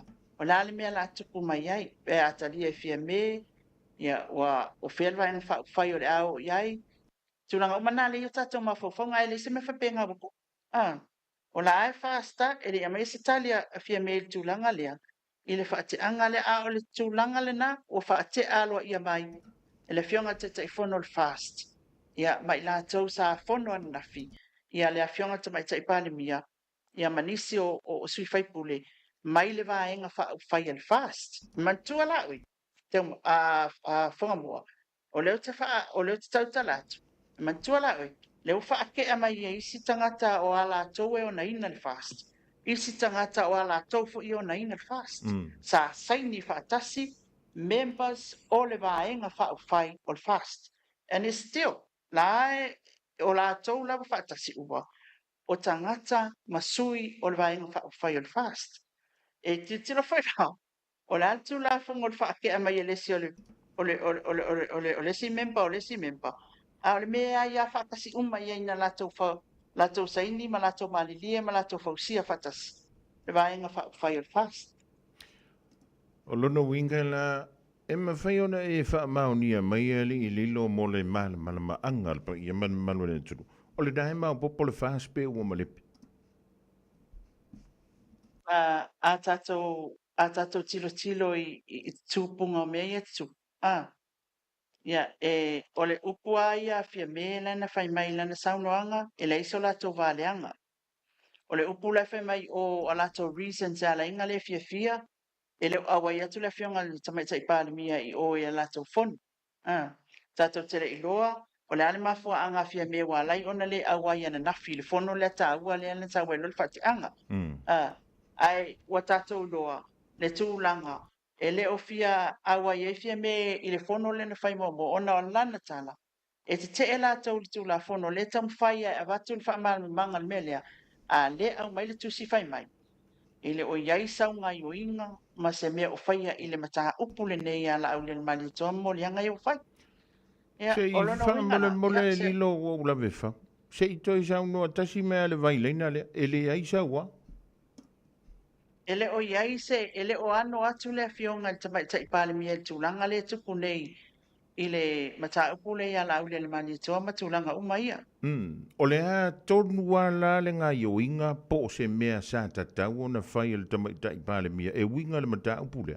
A wa a tātou tala noa ni le rule of law, no one is above the law. O le a tonu le me tau na wha tino, ma wha ngā io le tamaita I pālimia e winga le mataha upu le.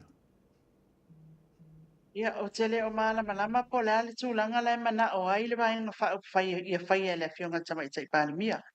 Ai pei o na sau no fia me. E taita I lima ia le tūla fono I mea uma. O lono wingala, a whaila o lea watu tūla fono I molianga ia o la auli e le talia o loin e mana o ia whaise whainga whapitoa. E whaasawa I la ia la auli mai molianga ia po le alava le tūlanga le mana oi. E whao ngā ina ai le tofi o le pālimia. A o len whai mai fia me, mantua e le saunanga fia me nei whai mai. E le iso umalo si anga. O te whai ai lo tu whinga pālimia, o te whai ai le tūlanga lea. Manino lei, wai e whai te oina. E whai te oina whai tātou. O ai la le tangata e whai e le whainga lei lea, ai whawhel le mausol ngā tūla whono, a tangata lau tele le tātou atunu, ulai o umai le whamasingo. Mori alo o e alo kali o mori anga I kai. O le sila fesili, lilo leo te no foneila ma e fua le vaileina leo tsaundoanga le tamaita I pālimia. A whai o le mana o e wha o ngāre malo si anga, wha pālimia, e viso swani e le mata upule nei. O iei se malo si anga I lalo o paua o le pālimia o le malo sambo. E ma whai o le whai se me le mata upula wale nei etas. Le ai whonga mua, e le se mea. O le wa watu molianga leo, fautua ina le fionga tamaita I pālimia e moli al minsta. Whai loa leo al fofuanga fia mele whai. E step down te ia tali molianga po le altulanga iai. A whai e sao mai iai. E mwhai na to e maualu na tofi minsta. Lua mea le tu inatu. A le ai. Ia lona winga la e whamano lo la. Le lana leo sta ia e te te. E te te ia la au le tulanga lea. Le na la iona iai le whamano longa lea. O lona winga la a tu uisisi ngangana la tamai. Ua le whaia le mea na whinangaro iai. A palola I leisi tūlea o te tonu lava I o le whaenga whai. O tau sa o ele mele kau karangoa kwa ili. Tai sau kasia. Ona ua le whaamaliaina le tāru sanga le na tu. O leo te tala noa antua le vailena leo le saunuanga le tamaita I pālimia. Ina ua le talia ia pe wha o ngā ina le malusi anga wha pālimia. E whaamaliaina se tāru sanga na tu inatu. Lea la ua apalola le wha fole tui. Iana tu la fono mana ta iala. Fa mano lo to fiol palimia. Fa mano lo minista. O tau sa o melo tal no to iali. O le nga atoal na melia. O le nga atoal na. ona o lai e te mantua fo ele na sauno fia me e te ena le tau mwhai atu i ala tu la fono e le manana o ai le na whailo e le lato tusi le na vai mai ele TV1 ana pole lato niusi a mafua anga umana abatu ia mata wai tu langa ia ia ona i le manatu o le afionga tamai tai pane mia o le tata wa tunu o tai lima e tai e tu la fono mea umatatu te whaatino ina e le o fia ila ia o le manatu o ia e se whainga fo ile e tamu whaina ia mawaise ona lai ai lo lato manatu fo ia i tua i tala fo ia sona le whea vea i solo nei o le ai le mea i lungo le case le e le usa o ma tūlanga umana la le lai whawhatu mai e lo le langona lea ia a le tala fia mi e le o loke ale case a le o loke le ia upu na whai ma tūlanga umale pe ona moli ai le fionga ia lau le mali e to o lona wingala e te o i le mea le tamu whai e to el pale mia o lo leo o tana noa ia i le tatu tusila le wa au mai ia ona whamalolo atu lo le pale mia o ana minsta ia ona o le whaatuatuaina ia a leo sawa i loa le whaatianga lea o lau te le o toi whaatuatuaina le whionga tamai tai pale mia o le leo o atu le fono ana nafi e le io o atu le fono ana nafi o lona wingala ia o le tūlanga lana le la langa mai e la lato whaatianga ia i le o le tamai tai pale mia ia o le la tali o la stadi fia me le tūlanga fonga mo le ma lo fa tai ai a ta ola i lisi tu le mata upu lea e langa i pe fina nga lo le tunu o lo si la fia le lo mai o ia se tanga tau lanta la tale ngo e ono fa ma ni a me o ia le na fa ia ma ia fa tino ina so linga tu la fono le wa ve veshing e lo tanto tunu ele ngata ina isam a le la lang ya to ka fifi ia o le tūlanga ia ele i maua seisi taimi nei ele i maua seisi mantua foi le fai mai leo o i lato umai ana fa na tu watu e suafa ma avatu ia tala i tonu ina ia fai e siso anga leo pe fa maunia ele o lava mau e fa maunia i ave i taile mata upule a mela o lea malea lea fai e fa la blave le ele ai o tala uma nei o le fai papea mai leo na taimi ia o kala mange o le faku mai ai fai atu susu e nga leo ele o lava mau e ono moli ai se tangata ai se o le mai aka o le mau sau ar kaka nga vai kingo ana so ar ka vale kaka le tamai titi le o mali ioi mea nai ta o le mau i le taimi i le aso i le po nga yo inga uma o le ta avale o le numera o le tangata na aveina ia mautino mea umangai e sa ili uma le whamasinonga mea na le whamei leo ele o lava le mamafa o le mag i le nā taimi o le wingala le nā o le meka o le lava le mamafa o le mag a waku ngai kai o ia nga o whaalongo o kuwhai mai ia lale ia nga wa ai o ai mai ele aini mea whapena e whamasinonga sa mo e au na makua i whamaunia au noa ma sou ma salonga na soli el tangata lea tu la fono ia ona whapena le o le whai e whai unga whamasinonga o le mea la ngai muso i leo loi avele maulea le ngala ko ia e mantuala na bate whaualo i tono le palmeni ele o lava le mau e ave ia mea la muso i leo loi ave kai wai waku ngei e whai o mai leo lato i tu e dismiss le case o naisea ele o lava le mamafo le maulea e pruvai e sao o le kangaka lea ua ia soli le tula fono o kala mangi le kau ki whaalongo iei leo pisa ini se o kala mangi le whau mai kua ale mea lau ke fia ai pe ane whapea whau lau tala sau sa o amanau mori mau au mai uma au whamau au mai leo ia o le fwina i le ala o le si fo au ala sa whapea na ona whaatula i tuala e whai se private prosecution ai a fio mai fia me o le tilo i le recommendation na leo le avatu ele o lava ia le mag ona ia rolo le situ le sa anginga lava i le sa noanga tamai tai pale mia e whapena fo i le fio ngai a whawalo a whapea i le tatonu susu enga leo fai la lato private prosecution ave tai a fai e sa o lātou man o le keisi. Fai se fai ngai le ofisa o leo leo le masal mia la lātou su su e le se me whapena o fai a li i whangamua. A le langa le kele o kele o kala. O isi kala ke wa e aku kwa i mo ia. A e ka whai a koe ka whiara lau moni mau. O ina moni mau. E ni au wha mau ninga. E le se mea. A le mau i o le mea le alanga mai ei. O isi alanga mai o Vietnam. Ioi. Pe mai a le wa whai le mea la auli a le whai a se mea le alama. O ta ua sua whona i to ina ma le fionga le ala le malito. E o whai e mo le anga la auli a le whai se mea. E le whapena al whai ngā tātou atu no ufonga mua. Tātou te o i ala tu la fono. E tātou whamasinonga ngai ka ikere ala kumaska mai mau whai. Ngā saule a ia whai mai langa kalanga wa ai ala le inga wa ai ala le ai lei mase me whamaungi ai. Leli. Taola ia lea i leli o se. O lea o lo o nofo wa ia nei i lalo le wa i ngā leo leo. Lea wale mena le nau o se mi tono le wal pui pui le te mi lea wa tona i antuali. Ta te le o ia Sam. Ia. O lai bend le case o Sam. Okay. Sam o lai custody le taimin nei ele mwhai na tālu te ala ma tā ule. Nan pau a le al tūlanga tātelu te o le process le na whaatino mua. Le ma fuai o na le fia i la tau nei. Ma whaatula i mai ei mea lawa i aro te tupu. Ia o na tula i mai loleo mo lianga leo whasanga tu le fionga le ali i le sa avea mints tau whaatu. Anga mwhai ngā whaiva le fionga la o le mali toa. Ai o le mata upu ya Sam le ai. E ilo le whaamasinonga le keiso Sam. E ilo le mo le mau Sam le na ave moa moa i leo. Ilo le mo le mau le na whai mai runga o TV le la ngona e la tau ia e sao. Ioi, mea umana e whai e whaamasinonga. So e le whailanga loki e ka kaupulanga na whangamu. Lili, mahalo whaafutai. Olo no winga lai whinga o fie i o le tātou mtaampu li lilo. Whainga o fie, a tātou whtaanga o fie nei lai breakdown le mele tupu le temil dei. O lea wa iei le friction. Pe wa iei sina ta mai vā o le whuanga fo i le tono o le whaafa le tui.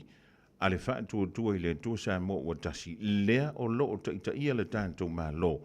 I le 5 tausanga lea o lo o sa valia i le temil dei. O le tausanga fo e whai e le tātou whinga palo ta tele. Ia, o lea la walia e mai iei tu tono o le mata upu la vale nei. Ia ese fina ngalo o suia fai pule o le whaafa le tui. Ia lea la wo o mai ele mata upu le temi nei o lea te savali la wailunga o le vaileina le na sao no i ele fionga le tamaita i pā le mia. E nante le whaia se whaai unga e ono soli ai le tū la fono lea na ala langa ai le pāti po le whaafa le tui e a ngai tu tonu o le pā le mene o Samoa. E lato te muli tai i le tū la fono. E kaulaka laka aku se wha makalanga i le mele tupu le temi nei li. Ia, o tūlanga na, o lea e whina wā ia le fionga tamaita i pāle mia mani mālo. I whatula i pēle tātou tū la fono. O nai vai liu ia whonga mua la i kiki al maka pule vesi e. Ai wa aila oe i le whewa inga o manatu malangona o le tātou atunu. O le awhianga te lele na ia tātou. Le ala laka inga o aku i suinga te tele ia. Ia on tātou wa ailo le. Ia awhia fo i le tātou atunu. Ia awhia, ia le ala langa mai nei tangata tātou nupi whapo a whesa 1%. Ioi, tūlanga umana. O le whaatala noanga o tātou tupe mo ati nae. Ioi, mea umana. Ia awhia tātou le mita upu lea. Ai wa aila i kiki al makau. Nei titi al mata upu o le tūlanga lawa ia le whimala mai ia po o le ale alatu ale a waifia me i le fontanga ia e pe ako i whala le whala o le si ia lunga ai nioi o mai whatas e tara noa ni ta upu lea ioi a o le nau ta inga le fionga ta mai pali mia mal tatou malo whangamua ia whatula i pēr tūla whono i mea unga tatou te whaia lala foi lea lai ona te e atu lona ia langona i le maule au mai le itulea. Ona lai e manatu lawa ia whiame. E te tau na tātou savalia ala tu la fonu. Le malo whautai. I le tango fia ila leo le sunga ia Sam wa le tau fia ni mwhatali lo na whaamsironga. O le ua mai au na lango mau ia le antali i le na mau soi fual whaalawe lea li o le saule. Ia o le alawa. Mai se antuanga a lenga ngole tui a inga wo me masani. Ia ona o le mta upu e leo se mta upu whaingo fia le mta upu. Ona ua whaisi tele i la tau na ta ua suafa tele i la tau na tua ia a o lea e o mai lava i le so. O lea lava i le i mau. Ai o te ufofu ia uia pe a pe o le whaafunga mele tangata nei e whaatinoa ia le soli ngā tū la whono lea. Te mana tua i ele te malo o le mātonu o le i lilo le au le ta ua atua. Na la vea i le tamaititi i lungo le awala tele whaisi leva. Te e sila fiela o i lilo ma le whaafunga anga le turu. E ile mena tupu ai. E ile mo le mea na whaile ngā ruenga. I uto le mātou pitonu. Ma tautia. Le ima se singa a fia. Sa wale le wha le ton. A fia i le tamale. Muli ane. Fanto ai loa muli. E le i ilanga mea ngā whai mua. Na mau ele soifua. Ai le i ta ua. Wala na uta ua le vaenga le alilo. Po o fea ma fea ka kuki sola ia. Ia, tato ua voi la ile aunga sali lilo. E le le ia le whai makako oi kue kama ia wa ele asi se fsiringia me ia. Ia tato vaila ia ila kama voi le le nga whea kuleri i sawe alo ka la ilo nga fingalo. Ai o so lunga le va a kau sola. Ioi, e whai aku ia le koe inga. Sawe alo i. Ai sola. Io fela le menga oi. Toli, wa laki or ka fo la lenga sao i longa soifu. O ke fa ko ngo se ava o le nga umar ka mari di. La so fi ngalo le kulo. Pai le lei o lau whaia o ngā sa. Ia, e sa lei lawa lau whitara inga li whunga mua. O le tūlanga tā ua le na. Mantua fui. O le whatua tua o se mea, ia le laka o ingi mea o mea ia whiwhi au. Ia e awaku pia. O le whatua tua o se mea mo ingi o maka e ke iloa o lai e le atua e te whatua tua i. Le mata apu atoa lea. O le mea whaile le sau noa so o whalong so o sau noa fia mea mata apu lea. I le upu lea. O le tātou nau ta inga whailea. Ia awane o tātou sanga abatu pēa le whaanoa noanga i le a inga o si tala vou e pei ona loke so o elingi maka upu. E whaamalo no. Ona ile te leo le whatuatua. E pei ona e whetalai lau mata upu mua le ne whai mai ei i le tangata na le ta ua le mea na tu. E mulmuli ane o mai le popo ngā ia te ia. E whatu ailoa mulmuli ane eila na mea na whai. Ia, o ina tonu a le whau mai le tala lea le whionga tamai taipani mia. Ina ia i le tūlanga whai le lafoa i le ali i le whaafitau li watu. Le a tātou te o lai le lalangi nei o le tātou tapasao le atua. A whātua tua i o tātou tangata. E whaasino ala mai ale ali i awala uma. Whaali mai lona fina ngalu. Le tangata tonu ana tupu ai le whaalavilavi. Ia e pei ala o le tūlanga o e tā uai ona. Ia o iese pela le tangata mua i le tuspa i le whianga inga tuai o te abatua le tinale ia i spela. Tele o perfetta le atua na whioti ai ana whainga whauwhaunga leanga ona lea e te e le ali i malana whinangalu. O le almen tupoi, ia. Nā tau tisila fia. Pai mai le tala i sa pela alu. Ia apo mai alu noa. Pai le tō vine mo oe woki kangaka nā pota. Woki kangaka e onga tō vine. Vai. Nā kua whasi oki kangaka kuria o onga whasi oki. Ai whao le tō vine. Le almen nau oia i sa pela. Lan me na o ye. Ya, o la o nga safa nga ui ali whangamua nei taimi. Io e tātou te la foa i o le whatua tua mo ini o tamata la e tate i loa i le atua i nā. O te whatua tua mo te whapea tu Yesu. Whaatino o e mea uma. A whai o le wale tali le tū la fono, wale me whai o na mau e tātou mau, ma mea uma ia.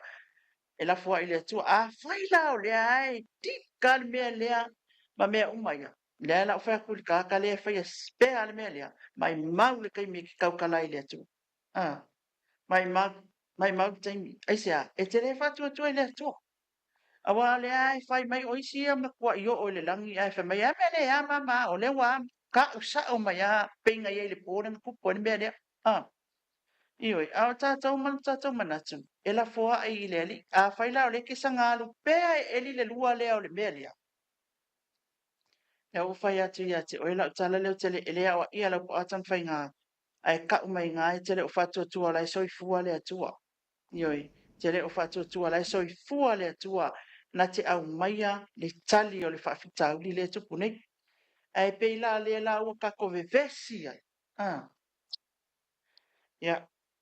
Ia o te leiro pe ni se ofisiri li fonga mua nei tei. Ei, ma lo le whatotoa, ma lo le whasoa lilo, ioi.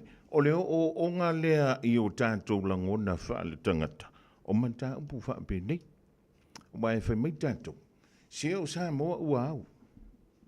E mo i le ngā kala li lilo. E mo i le ngā kala o sa moa ua au. Pe ngau lea sa e au, ai po lea sko ngā. Ai ala songa fua. E pongi sa ala songa fua e kau lea sfale. O le mea nā. Wha mole mole. Ia tātou lava papale pēr. Ma ole tua lalo ale ma sendo foi le tele o taimi man tele o aso li lilo. Tau tua nā ma oi. Se au upu mau la fonga. O nai mai moa si o tau a inga.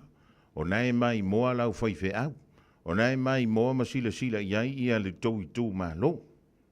Ia ngai waku leo sko inga i o il fonga o rungu o lea songa fua. Ia e la ngā foi pe au. Mwa pe mai. O e ri ki kakari o lenga o vai fo i lenga langa mai ri finga lo o ko wa inga ri e sa ungi mai lau se lau o makuanga i o la me la foi pe ko foi li li Ia Sunday ia e fonga mua e le tūlanga tā ua te fia wha iloa au te tilo nei i lunga o tātou friends i lunga Facebook i le tūlanga fo i le sama maa e tātou mawhitanga sa tātou tala no fia i mea uma ai wa sui o lato langona le mata kul nei o la tilo ye e tangata na utala noa e le vai asole nei o ke whai ati e la tu ala ai makua sau whaasolo a koe lunga o kaspakalafa na sau mai e atia ai o vai a koe lunga post o kala uma yang whai mei kia le sau lunga post ia ola fautuanga o tele fautuaina ai ola whailoa atu lea i le tangata lea lea whai ane i le tūlanga whai leo o le ave o le tala se le tātou atunu lea e alai ona whai mai ia manatu tangata ma whaapespesa o ma o ese mai ma le ala tūla whono ki nganga i loa kor kūla whongo i le mataitaina i tātou ai whai mai lea inga se la minga le mori ai la ia miska nga le nga whai langa mea whapenga i oi leo te whai atu e sili la le tū ngā o le mea o iati o e le whawha ngā tātou sapora si upu matala e whai mai ei mana nafo mai ei lungo pang te whai lang nai lo i lātou tonu ai e tu si ale post mea nai tau ona sila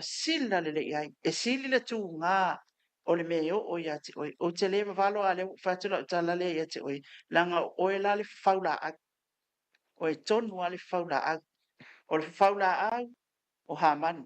Le almena tupu ia Hamanu, na toi tau ai lana la au.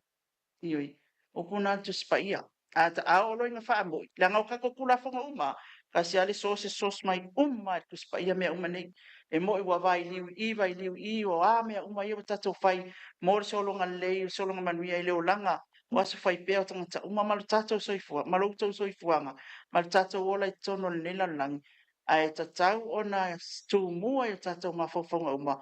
O tu spa ia e lima ta ina uma ia tangata uma ma le atua le tātou te tanu tonu iei. E au, ona whapena ona tātou ta iala i mea uma o tātou olanga. O le ala ki whapea koe.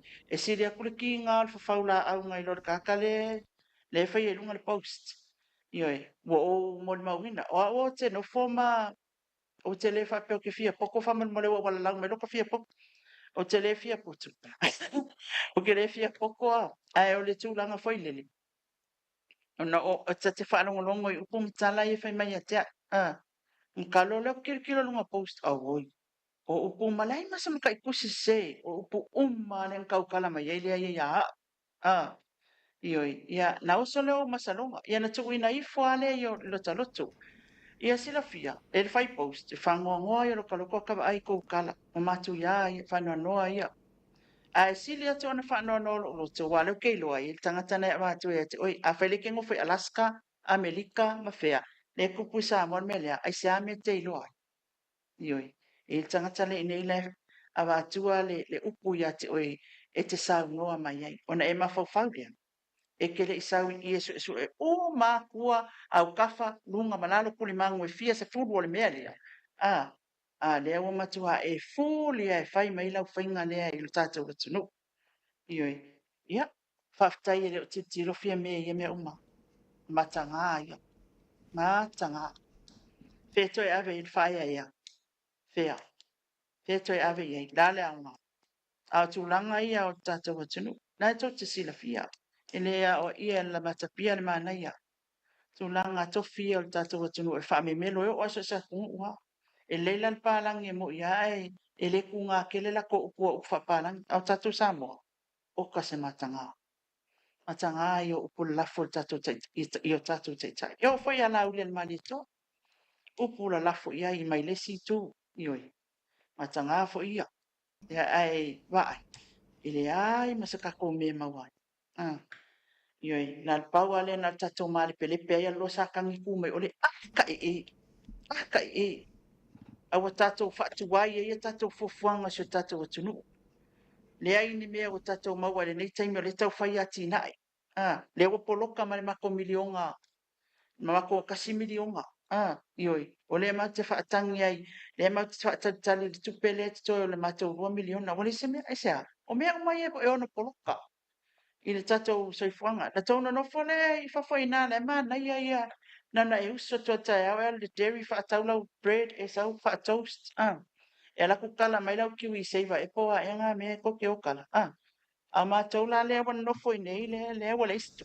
Tūlanga tonu ana mea lana e whatuai. Lea lofa e lau tua uma ia mea uma. Samoa pei ona sau notu pua o le ainga e tas. Ainga e tas tātou. Ia, o sau whasosoatu lea whonga mua. Lea wa ia lava le matapia le mana ia Samoa. Ai, ua mātou whaatau-tau o mātou tangata. Lau tala le whatu o mātou whaatau-tau o mātou tangata, ma o mātou whaailoa o mātou tangata. E watu ele upuna ia tātou le lei. Ina ia mawai maa seinga. Ai sea, ele iska ko whai mai. Awangi ia koe alu nunga ola, e whai mai kala ia, oi. Nā ngai tū mua le lufa. O te ilofa i te langona tūlanga lea whonga mua. Ia i tātou le au whasalau.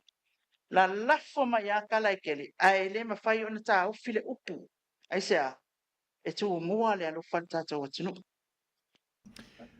Ia. Asuantu vai malu i puenga lila wa yawa i so fila ngalo foi wa te tena i le nei vaengo le au.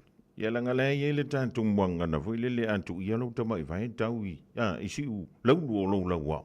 Ia le tinga. Ia ai whaapea foi ia nei tau a inga o lau whaapea leo na tāpua i mai.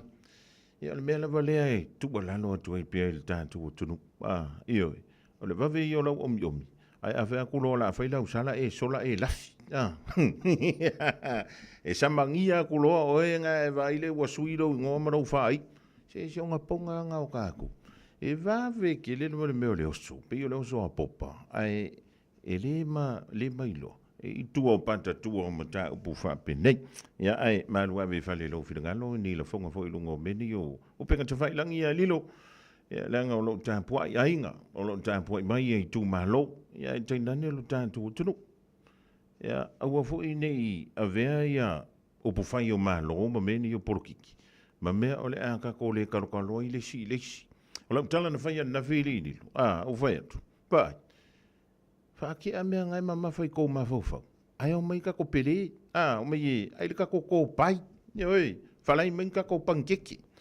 A wai le e mūli tātou taulanga. O le kako whese se inga le kako ke vevesi i ngiri keimiri. E iai le taimi. E to ai le taimi. Ai ama saa le ipu vai. E uma koe ngā sponge, uma koe ngā solo, uma koe ngā momi. I le kai ngā koe a koa. Le vai lea ua masaa. O le upu e whaalele. Ia o le meo le whao fo i lele koe se i mai le pui po le lau papa. Ia laua mai longa lele iai. Ia lona tūlanga.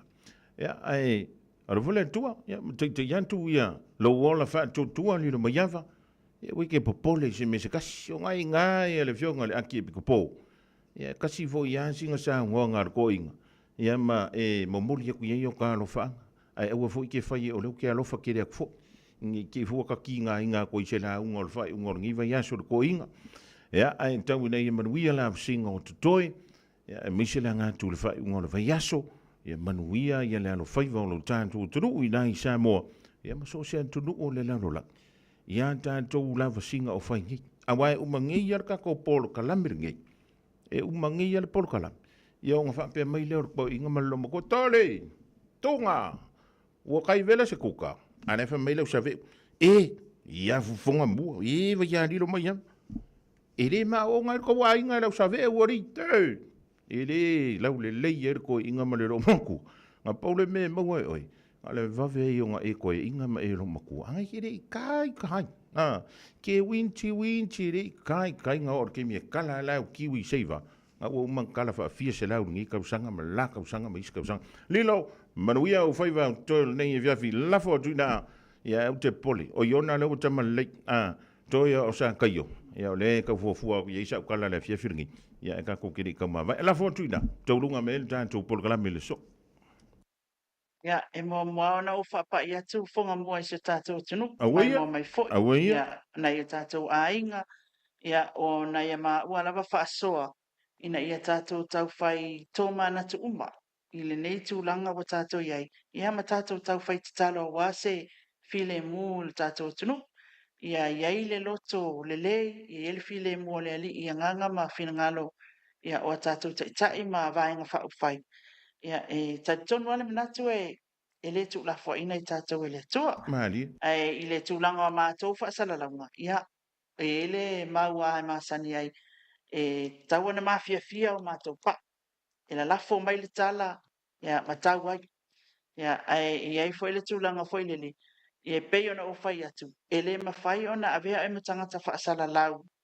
E sili ona le lei ma ato atua. Pea fai e te le ofo atu lau tangata. Mo se mea sili atu ona lei na ia fausia. E la ona uwhai atu. Wa mātou whaatau tau mātou tangata e watu fautuanga. E wheli wai ia alo tātou atunu i o tō whina ngalo le mata upu. Whea o iei le tūlea, whea o iei le tūlea. Ina ia tātou maua se while mu. E leo se vevesi, a ia maua se while mu, ma ia whaamalamala ina. Ia mawhauwhaunga o i tātou umataito tasi. Ia ono nā whainga. Ia wa mātou māni lia ia ki nganga mako wa ai kui kala lafo mai. Ia a wa mātou korosi ese ma mātou whaatea ese. E male mātou loa, le mātou lea tālen. O le mātou lea au nanga ina ia whapena o ni tātou whaasoa whaatasi i o tau whinangalo lo mai mo mai. Ia mai ua o lo tala noa le tātou pokalame. E mo taimi nei sa mo whaftai tele la wailang mai moanga. Whamangalo mai foi ia se upu wala avale i lau whaafonga anga le nei tū lao le aso. Ia o le tau mawhainga lava ina ia tātou malama whaatasi le mata upo whaatuna i nei. Ia, whonga mua, manuia o te whaawa o le nei tūlao le fiafi, ta whiloa i le vai aso fau le alofa o le atua. Ia, malona anga le lei. Ia tātou au li atu ua ia i se suinga i sio tātou o tunu. E mon nei taimi manuia tele, ia le aso sa moa whaaftai tele lava, tau whaaseifua. Seifua ma ia manuia. Le vianga ia lilo mai ava mai na vai le sui o le Radio Samoa pe o le whaafonga me mai moa tu iei lana tautua ia mai lo tātou ofisa au tu i Samoa. Ia o tau lunga tui ma le tātou so ta inga. Le rifo i vaenga o le awoli. O le wa sese mali antu le vāla wanti le Radio Samoa. O le wa los fulma le tasi. Ia malafa miru tele wute ene ia le tu la e tolu. Te iloa o kau pihain le titi le tātou news. Ia o te iloa. O na e te fia si la fia fo i po ani me o tutupu i tono le nei antonu o lau kako. Ioi, o lau kako ngofo i whape ngei, ma kako karakalangoa, ma kako whai Facebook, ma kako whai YouTube. Ioi, ma whai fo i tātou no ngā tupe nisi o whale tupe, ma company finance, ma me whape ngā. O me kako ori Australia, ioi, nai le land down under. Tala whantua ia ilan tō le mahuta mai nai Amerika Samoa. Ia o la solulu nei ia tau tele iloa po le tō asto tongi nei. Ia e māloa lava ngova ai mo meo apa wahu. Ia sile au le leio ngā meo apa wahu. Ia wai ese le meo le apa. Ese fo le mea ka o le pepa. Ia le pepa le isa wai kongu ia le meo le wahu. Ia le mele le ia le meo le maka irunga o aka irunga le Facebook. E ki ia waka iloa kua ia kua inga skairi ese mea ngā wahu. Ia wha malo antu ia tau i Amerika Samoa. Tātou i nei Hawaii. Ia, mahalo, New Law. Ia, o ha mai kā kōrangi vaenga o le aso. Ia, whaasolo tina le malo telo Amerika. No whaitau o to le whameo le vaso muli nei tono le ofisa. O le ni presidente ia Joe Biden. Ia, antonu e on tu le nava ia sofo. Ia, ua pale mai fo i le sa avea presidente mua le ali i o Donald Trump. Ia, i lona term lona lua i tu tonu. Ia, o le fale pai. Ai awhai o le, ele i vela sa ua kuka i le ngi fo i vaenga o le afiafi. Ia, whaakalo whaaku yanki oe. O a mai oe le ngi vaenga o le aso. Ea, ua umang kokongi au ai kālafu. O mai kako wo, che vai. Si e kua vangoa mai ai e mo meu kampangi na. Io, o whanaka avale o mea ngau. Whale mea whale, mea umwhapena. E pēr kako o vere kui e kui mwhak. Mani di o wale la wal whaasor ngi vai aso. Beta Drive Doctors i le taulanga whaatau i maangele, whaapea manrua. O le vaenga o so ngase pe amana o mia. E whaatino e fo i matupui pui o le whana witi, o tupui pui le COVID fluiva, mo i lātou e sfuluan tausanga malunga atu. Whaapea matupui pui o le flu. Wala au telefoni, 255-25 mo so wanoe whaatino i nei au nanga. O fisa whama i maangele i taftafane o le McDonald. A Manrewa i taftafane o le Whaletusi po le Public Library. Beta Drive Doctors Clinics. A whai alo sa ili sea o ngā mata molo walo. Au aloe te toi popole o le Galaxy Childcare e tele o na la lai au kilani I saute. E toa tele whai a o ngā ngawaa o le a o ina le whanau e iaia inga whapitoa pe a le sitala lo walo. Tolus fulu I tū la, free. A vanoa le vēna le a onga mo whemalanga inga le whanau, free. Maua mea aia le whanau, free. E iaia inga whapitoa. Mo nisi whamatalanga, whafso tai le o lua tasi, o valu tolu, lua fitu, lua iwa fitu. Jana whanawha tia roa, ua te talaina nei le ua unanga e veni, mo whaatangwa I au ki lani New Zealand. Numero tasi John Coulter Drive, I le Auckland Airport Shopping Centre. Tau whatawhatonu lava le warehouse ma le countdown. Lau whale o fulau iloa le e veni, Auckland Airport Shopping Centre. O tau su e saunga luanga fo, sau loa le bau master, o le tau sa ilintanga te tala vauto e malalosi. E ia iso to mai le faa ila ino ua mea, ale ai le a faina. E mo fai lava o na ao ina oe au e whainga luenga. Le le tutongi mai tu la whainga luenga. Pala au loa ne le bau master, I le olua tasi, ono lua tolu, tolu tasi ono. Olua tasi, ono lua tolu, tolu tasi ono.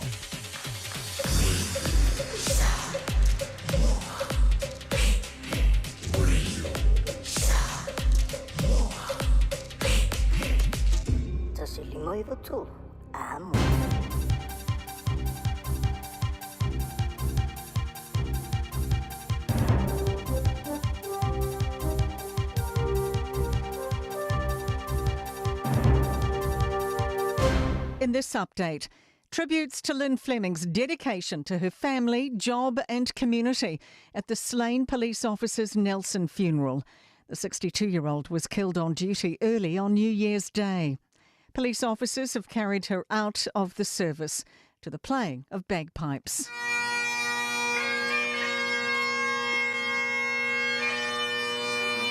Lynn's brother, Michael Woody Fleming, said his family will never be the same. But we are determined to survive this. If we don't, then Lynn's life and all she stood for will have been in vain, and we won't let that happen. Fleming's netball associate John Routhen spoke about Lynn's love of the sport and dedication to helping young people. Lynn Fleming was an incredible coach to hundreds of young women in the Nelson region, and she was a pretty damn good netball coach too. Outgoing President Joe Biden is giving his farewell address to the US before Donald Trump takes the hot seat. Biden says he's so proud of how much his administration's accomplished. And I wish the incoming administration success because I want America to succeed. That's why I've upheld my duty to ensure a peaceful and orderly transition of power. The degree of workers planning to move across the ditch is stoking business fears. Robert Walters' recruitment salary survey of more than 7,000 people shows 67% of employees are already planning to move overseas. 42% of those prefer Australia. Australia and New Zealand CEO Shay Peters says the majority of survey respondents are mid to senior level employees. That's a scary thought because these people aren't looking to move from a short-term perspective. These are long-term moves. And if it's with their children are going to be embedded into Australian society. That's news. In sport, All Blacks loose forward Wallace Sititi will undergo surgery on a knee injury tomorrow. Chiefs coach Clayton McMillan says they're unsure how long Satiti will be sidelined. Wallace picked up an injury on the end of the year tour. The extent of that injury won't actually be known until he goes under the knife, which is happening tomorrow. So I guess the fact that he's got to have surgery gives you an indication that it's reasonably serious. Super Rugby starts on February 14. Kiwi Michael Venus and doubles partner Nikola Mektic have been bundled out in straight sets in the opening round at the Australian Tennis Open. The fifth seeds have been upset by Portuguese pair Francisco Cabral and Nuno Borges 7-6, 6-3. And the Northern Brave are chasing 111 to win their T20 Women's Super Smash match against the Otago Sparks in Dunedin. And that is sport. I'm Raylene Ramsey. Hey, hey, oh.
Vivanga baya DJ Noise, DJ Dave Manto, Fangamiki, Living Bang on La Woli, the Walumiru Jobate, Afola Tolu, Ele Jotumala Udanga Stasio Tomali, Yolan, Toro, Udai, Aukilani, Sisifo, and CCGA. Is it take me a little toy, Mamma, man, only for your favor?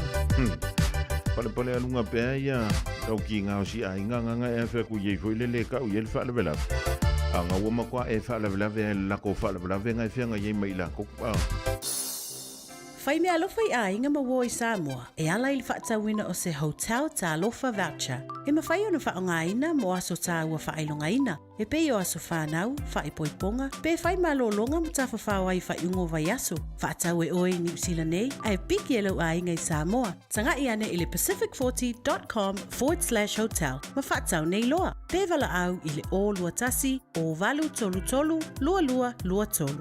O lua tasi, o valu tolu tolu, lua lua lua tolu. Jalo whanawha tia roa, ua te talaina nei le o nanga e veni, mo whaataunga I au ki lani New Zealand. Numera tasi John Coulter Drive, I le Auckland Airport Shopping Centre. Tau whatawhatonu lava le warehouse ma le countdown. Lau whale o fulau iloa le e veni, Auckland Airport Shopping Centre. A whai alo sa ili se a o ngā a mata molo walu. Au aloe te toi popole o le Galaxy Childcare e tele o na la lai au ki lani I saute. E toa tele whai a o ngā ngawaa o le a o ina le whanau e ia inga whapitoa pe a le sitala lo walo. Tolus fulu I tū la, free. A vanoa le vēna le a onga mo whemalanga inga le whanau, free. Maua mea aia le whanau, free. E ia inga whapitoa. Mo nisi whamatalanga, whaafso tai le o lua tasi, o valu tolu, lua fitu, lua iwa fitu.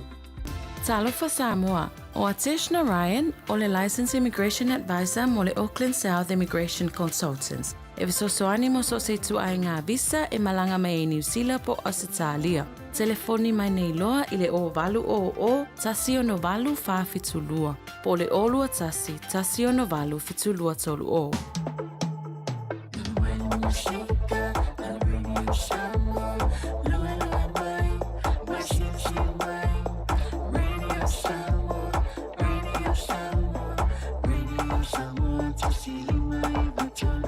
Radio Samoa.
le Jamie Lewa jo lu sul fa midu jon talo le July fa tala mai Australia swil no for ele pol kalambel nga ifo faiva le fionga yali a taua pese ta savea se yo le fitu le fiafiana nei fa talo fa twai America Samoa ma futo mai le uso ya ulungi a Filippo lungi e pol telenga fu ya ulungi a Philip ya malo e fa ka ya mo le pusa wa hu nga oaka ia ke maka ku ye e ka sa sami pe ko wa hu e baila o le ulungi le le o fa tsimai fa talo fa twai le telenga ya ulungi a pira pele danto o le tautubala udanga lea ale City Car si dai au kilani sifo a wale tanto li poti o le neifo i ia so lungia ma lo le feiva ma lo le taua tai ia ile ava tele ma le nganga fa alo ke tre fa felo ia tuai po i tele o le atunu o lo fa fon sa po mai so manu i le na foi wa fa felo i lo sunga to mo ia le ta fa felo inga ia o to e fa pia tuai le nganga fa stai o le na tu sanga tuai ia e manatu o ka le tele o le whaatau se umano e momoli atu le whaafitai le atunu i ono tūlanga fo i o le lava mai lava i teni fia o le Christmas ma tau sau fo ia ma ave lantu ta vale a o le nganga le nei vaenga o le tapuru kalame ia e to e o folofa whaatalo whaatu i o fia lava lo e maua mai e whaatara launga tono lau ta vale so sai ngā lenga whale mai ia po fia lava lo e tu whawhau nei teni me ta whanga ia e o falo fatu se manu ma ulungia il fa sunga nei vai ngole fiapi ia se tato tal noa ia e fa tau tulanga olo ia e fa tau ingo tatu ta vale fa pero ia tu la fa nga le tua ia olo fa pena lava ona fa fa le malu so se fio nga yo wala mal ngal venga tau so fatu le nga ngol tengate ni ia sa fa nga di malo le tua fa se manu mo ma tua noa ma lo foi le tawanta o le menta wala va a malo si anu si fonga wa manto mali li foi e ia ole a sala ia e pi e ma vai malu e pi o se fuala au foi lele papa i mai o manto tino lo si fonga o lungia ia e mangalo mai o manto se le vai as ai le fonga ile ai ia ai ora manto ai Juliet ia lo ia yo foi va mana ia le ni ve utilo to a tele a ila to ia nai ti ngana fa le tonu le tongi ai tala fu anga ke alo fa pe ia ta te manu le tali banino le da u traftai ono le ye finance le ma ke fai mia ia awa le finance le u tala ina mai le nei tanga sa mo fo fa le tonu le credit e ti klai uma mai finance pa langi a ma ya finance sa mo approval nei ai sa mo le nga fa fai le o le sa o ile sa no ia o le ngala na o fa fo mai sa mo te sa i so sa a o le mafai a se me sa e sa no ia a wala te poli wala mai lugia i tato numero masani ia ma le tato e trust le na fa i loatu mo le boli tu langa o tato fa after inga le vai o le aso se mbano ia o tato la mai le amtango te sanga lo afa fu lima le nei ia o nga masani ia o lo o mau pe la fo fia nei o tato tangata e auto va mai mai lo misi fo ia le aso ma a ngai mai dai ai nga se mai ia no le tu wa o ia le si be o le foi mo nga venga ia o le foi na mo wa mai vai ta vale mo le so ia e si ai sa mo le te pena la to foi ta vale mi tua o le tole nga fa dai di su ia paulo mo fa nau ia mo le auto va mai mo le sa ia o le tele ata tu ta vale fo to no mai o le to mo li na fi fu ta vale ia o fausanga lava mo temi nei tong ta pensini no winga ia o le tele mana no i tato fodo ma na ia yo tau no mai tau sanga le lei o tuanga lava ma sani tu ala lo toi rungia ai maliu mai tato ka ia del sidika no winga e tau no piki ta vale su valu nga ilunga ia ai tau va ai le titi ta vale wolo mai tau sanga o no tulanga o le nga umir ta vale molong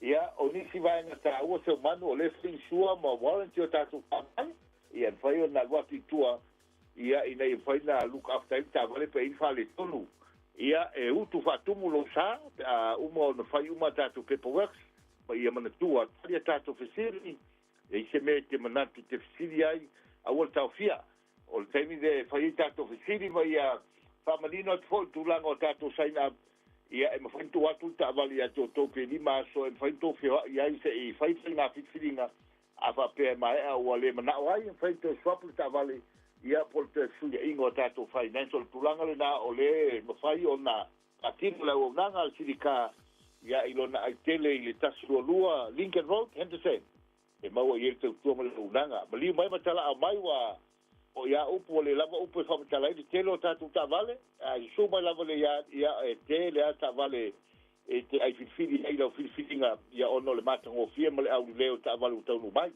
ia mo nei tense manu mo le atu le nga fa ftai o foi ata to le stene ia i nei ma u ta to lena foi na liu sen Samoa foi foi na le to la vale ta to le sen Samoa no me na te mau ia i lugia ia i le after hour o le olu atasi o valu fitu o lo fitu lua ia mo no me ta to company o iva lua tasi lima a valuiva lua fitu te mau ia i o nanga ia so tai mai ngal Samoa fai go fie i o ta fa soa ia o le tala le nga fa lalo ma kuteina le fia fi Samoa la fa to songa lo fa tu se manu ia o ngia so fo mai mandia ia mai tasi pe o le tala le ni vai ngola only ma we la singo to toy ia mi se fu la nga tu le fa ngol ding ve so lugia pira pela danto ile to to ma nga na al fa le ta le city cars dai au kilani sifu le bitonu ulea o Henderson o le wuto is full ma le valu minuto na tale o le tula e fa ta fo le fa tala mai au Italia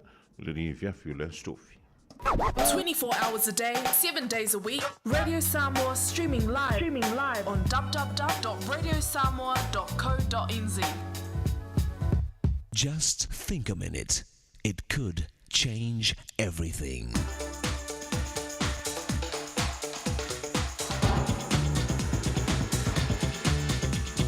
Think a minute. A man named John bought a fancy new car loaded with modern technology. It included a recording of a voice that reminded him if he'd forgotten to put on his seatbelt or warned him if he was running low on fuel. Well, on one of John's road trips, the little voice began telling him he needed to stop and fill his tank with fuel. But John was sure he could go a little further.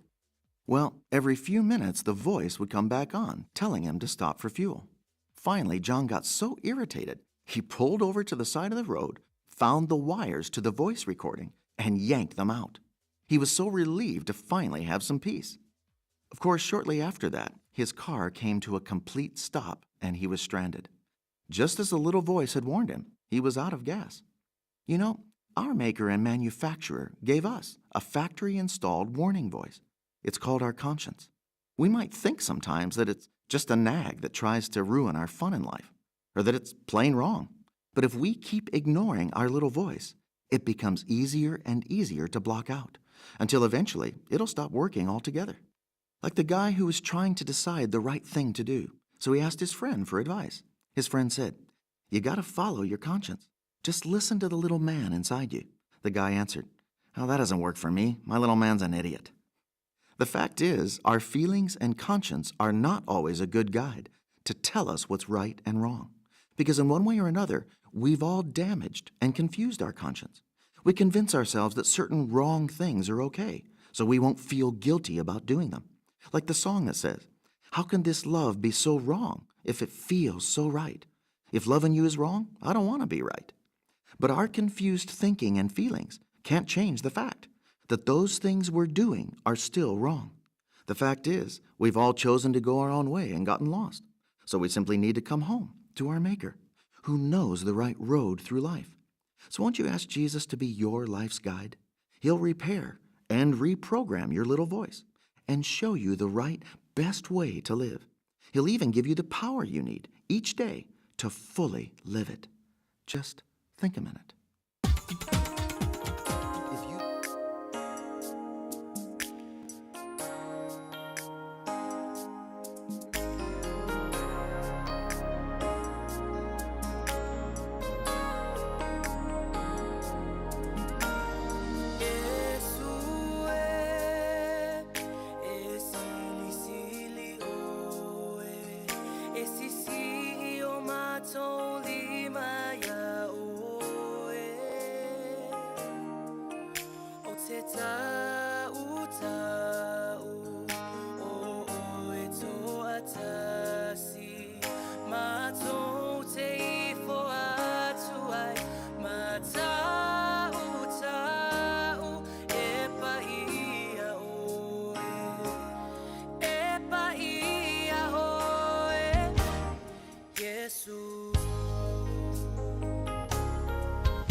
Hallelujah worship team Yesu e sili o tolungan to ile polkalamina le think a minute e polo to ma fa wa sina bi du te se tasi ai le fa yela kuka ile nei e fiafi e pe te le fa se fa unga e umane le si lima pe se fulu minuti ye we to fa pe fo lava o ya to se anga o i lo si anga o manga kuwa le e mana tua mua le ali vesili yai e ngani e tu yai le e lo fa mai pe sa o la fai unga le la fai ia pele ai fai ele ai ia pa merkala le sido mokua ia kuspai Wa mawhai o na awina atu le polokalame a le awa uli mafufonga mua. O na o le lango malosi a le Galaxy Childcare. Vili mai loa le o lua tasi o valutolu. Lua fitu, lua iwa fitu. E resitala aila walo.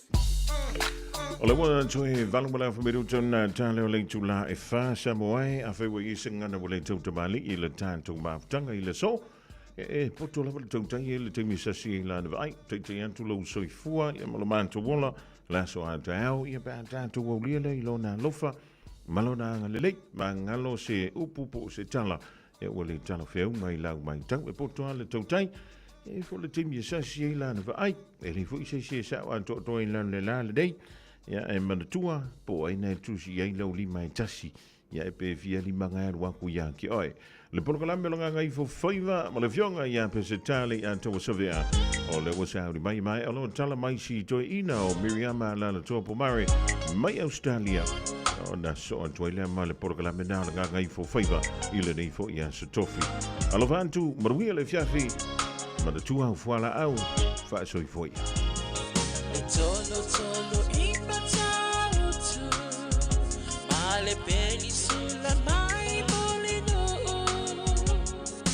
tai tu pito ia pia si o utau langa manaya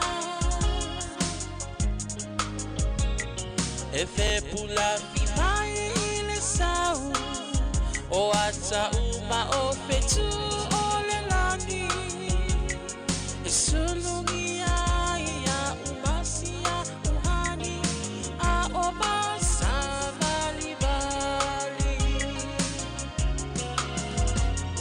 le pasina se Yesu solo ia Samoa no uatulu se I fai mafia fianga ie mama atene matama olo sisi vai ma pepese matata lato tulele a oma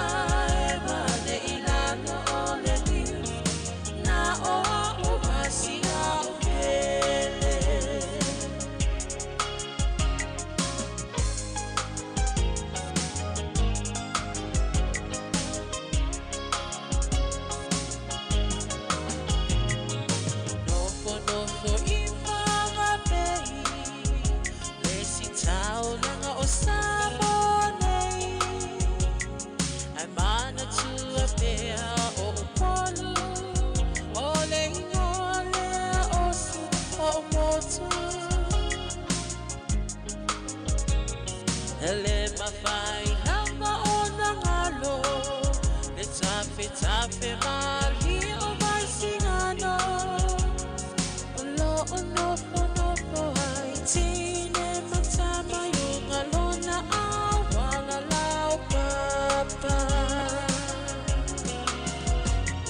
le pasina se Yesu solo ia Samoa lo uatulu se I fai mafia fianga matama olo sisi vai ma pepese matata lato tulele a oma e mane ilano ole ni na o umasia ubele